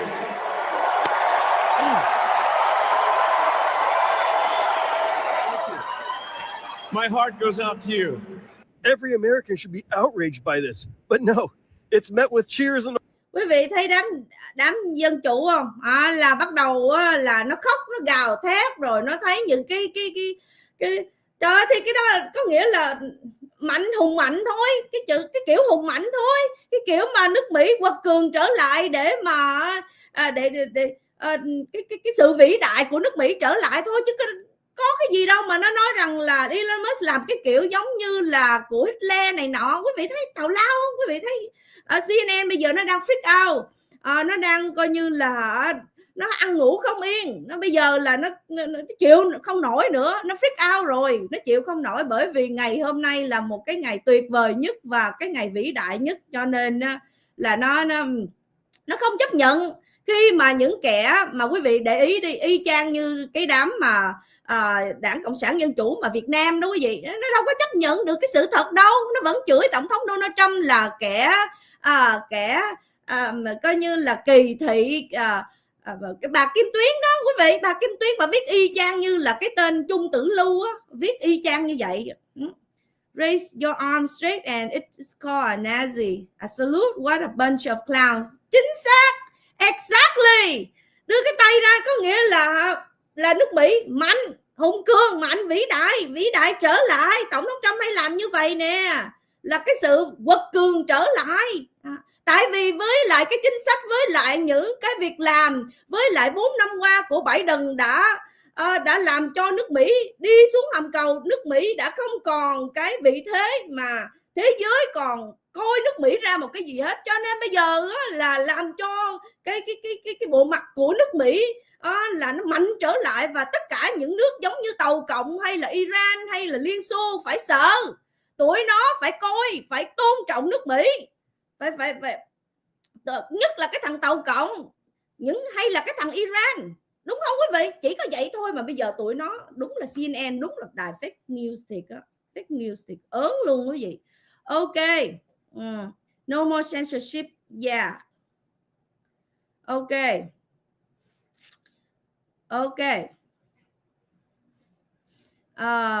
yeah, vậy thôi mà nó freak out quý vị thấy không?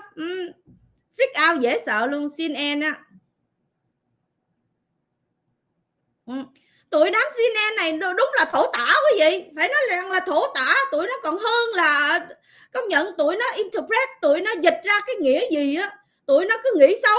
Tại vì trong con người quý vị, những con người mà cái đầu óc mà muối, với lại cái đầu óc mà toàn là negative á, toàn là những cái sự mà xấu xa, những cái sự mà tiêu cực á, nghĩ ai cũng xấu như vậy, và nghĩ ai mỗi một cái lời nói của người ta đó là chăm chút, hay là những cái hành động của người ta đó là chăm chút là xấu cái gì vậy?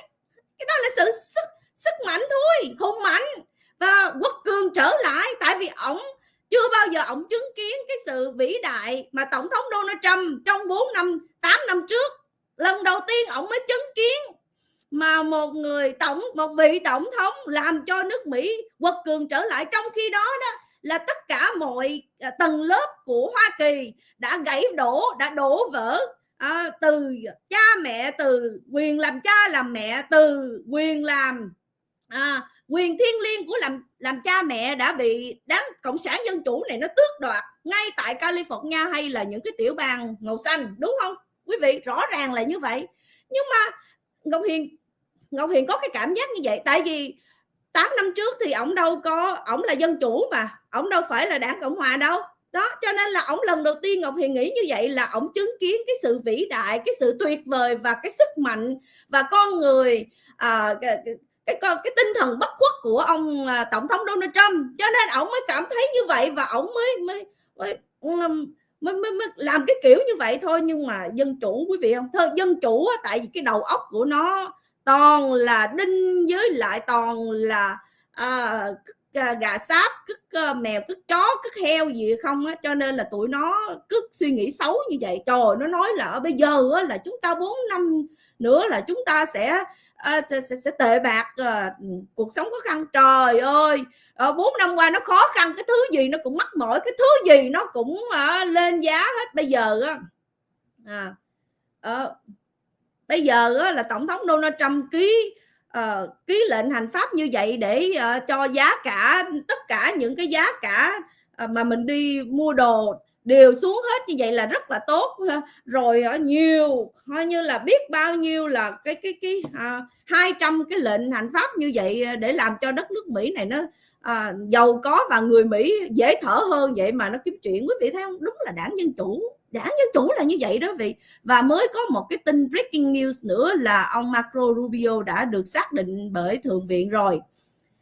Và Ngọc Hiền mới có thêm một cái tin mới đây nữa, đó là cảnh sát trưởng của tiểu bang Florida thúc giục những người mà di dân lậu đó, những người mà phạm tội đó là nên rời đất nước Hoa Kỳ này, tự nguyện rời đất nước Hoa Kỳ này đi, đừng có để chúng tôi phải bắt quý vị đó.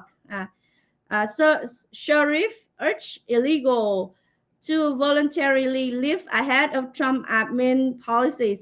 You can self-deport, avoid a lot of prison sentence. Có nghĩa là quý vị có thể tự trục xuất quý vị để mà tránh là bị ở tù nhiều hơn đó. Nếu mà bị bắt ở tù nhiều hơn thì quý vị rất là khó khăn cho quý vị.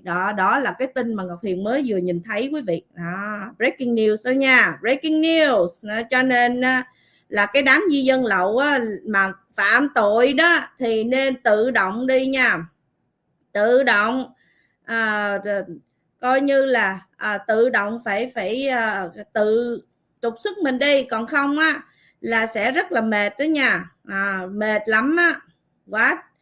Trong khi đó theo như tờ Gateway Pundit quý vị, đây Ngọc Hiền xin chia sẻ cái đám mà ở bên ngoài đó là nó công nhận. Đây quý vị,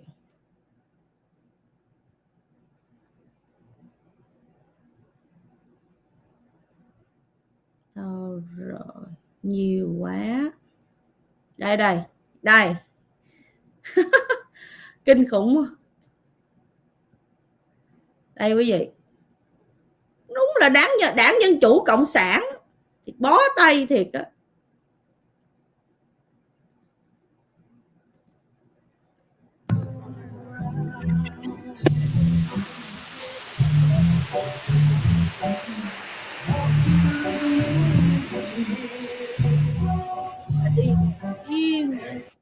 Có mấy mạng có mấy mạng tụi nó thôi, chỉ có mấy mạng thôi, tại vì lạnh quá tụi nó đâu có chịu nổi quý vị, không chịu nổi đâu. Biden pardon 6 thành viên trong gia đình, đúng rồi, Biden á là ân xá cho 6 thành viên trong gia đình của mình luôn. Đây Ngọc Hiền xin chia sẻ. Đó, quý vị, chưa gì hết là đã sợ rồi, sợ chạy tội rồi nè. Biden sợ chạy tội nè quý vị. Đây, sao cái này thì trong đây á là ông Biden là ổng ân xá cho ổng nè, Sarah nè, Valerie nè, John là em của ổng nè, Francis nè, wow, 2, 4, 5 và ổng luôn. Rồi con trai của ổng luôn quý vị. Đó, quý vị thấy không, rõ ràng là Biden sợ đó quý vị, cho nên là làm trước để khỏi bị đi tù, để khỏi bị điều tra. Rõ ràng quý vị thấy dễ sợ cho quý vị. Đó là bên coi như là Biden là chưa gì hết mà đã sợ rồi đó, chưa gì hết là sợ coi như là sợ vô tù ngồi, tại vì làm xấu nhiều quá, làm quá nhiều chuyện xấu đi. Thông đồng với lại Nga, thông đồng với lại Tàu Cộng, thông đồng với lại công ty Burisma của Ukraine, rồi con trai của ổng nữa đó, cho nên rất là sợ đó quý vị. Tại vì họ sợ cho nên là họ bắt đầu là tiếp tục là cứu mình trước. Chứ tổng thống Donald Trump ổng đâu có pardon ổng đâu, ổng đâu có ân xá ổng đâu, tại vì ổng đâu có làm gì sai. Ổng nói rồi, why I have to pardon myself, I did nothing wrong, tôi không có làm gì sai hết, tại sao tôi phải ân xá cho tôi?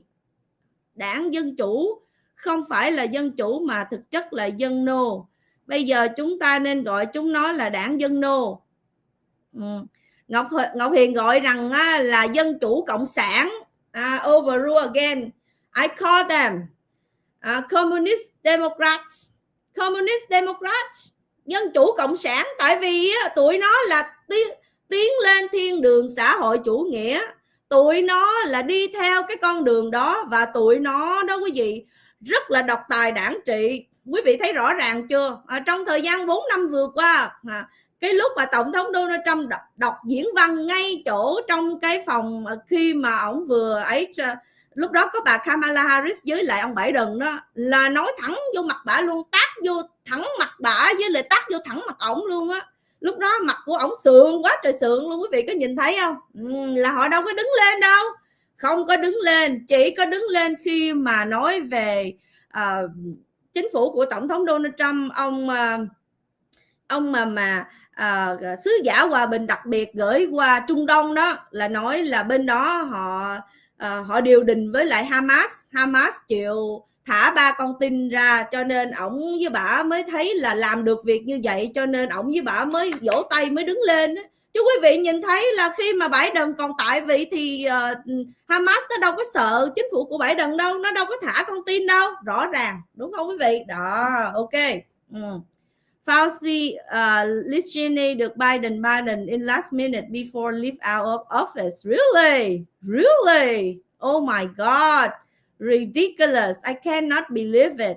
I cannot. Cái con mụ phù thủy Lichini này đó, là cái con mụ này nhiều tội lắm, và con mụ này độc ác không thua không kém gì bà 7 lớp xe nha quý vị. Con mụ đó rất là độc ác. Ok, bây giờ Ngọc Hiền live hơn 3 tiếng rồi, chút nữa Ngọc Hiền bây giờ Ngọc Hiền xin chào quý vị khán thính giả của Ngọc Hiền nha. Ngọc Hiền và live hơn 3 tiếng rồi quý vị, quá lâu rồi, lần thứ 2 rồi. Mong quý vị nhớ bấm like vô cái YouTube channel của Ngọc Hiền TV nhé. Và chút nữa Ngọc Hiền sẽ trở lại với quý vị lần sau, lần kế tiếp, để chúng ta nói về những tin tức khác. Có nhiều tin tức lắm quý vị. Ngày hôm nay quá vui, quá xá là vui.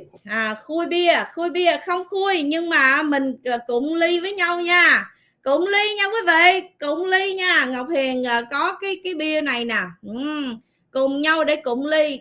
Ngọc Hiền sẽ không uống, tại vì Ngọc Hiền không có biết uống bia, và 6 cái lon bia này á, là 6 lon bia này rất là quý, không có bán ở ngoài, cho nên là chỉ là để trưng thôi, cho nên Ngọc Hiền không có uống quý vị ơi. Đây, cheers, chúc mừng chiến thắng vĩ đại trở lại những tên Đảng Cộng sản Dân Chủ. Là bây giờ khóc một dòng sông rồi. Những tên Đảng Cộng sản Dân Chủ, hãy nhìn coi 4 năm qua phá đất nước này là đến đâu rồi. Ngày hôm nay là để coi nè nha, để mở mắt ra, Tổng thống Donald Trump sẽ bật lại và sẽ giúp cho cái nền kinh tế nó phát triển phồn thịnh trở lại nè nha. Mở con mắt ha, lấy 2 cây tăm mà chống 2 con mắt lên coi, nhất là ông cái tên Trung Tử Lưu với lại bà Kim Tuyến lúc nào cũng chửi Tổng thống Donald Trump, với lại cái đài mà Người Việt Daily News SBTN. Mở mắt ra nha, đừng có ngồi đó mà lấp liếm, đừng có ngồi đó mà mị dân nữa, toàn là nói tiếng Việt, toàn là đưa những cái tin bịa đặt xạo láo, những cái tin tầm bậy tầm bạ không. Quý vị khán thính giả đừng có vô trong đó mà nghe, đừng có ủng hộ những cái đài thổ tả đó nữa, toàn là những cái đài xạo láo không quý vị. Ngọc Hiền xin cảm ơn quý vị, xin chào và hẹn gặp lại. Bye bye, I love you all.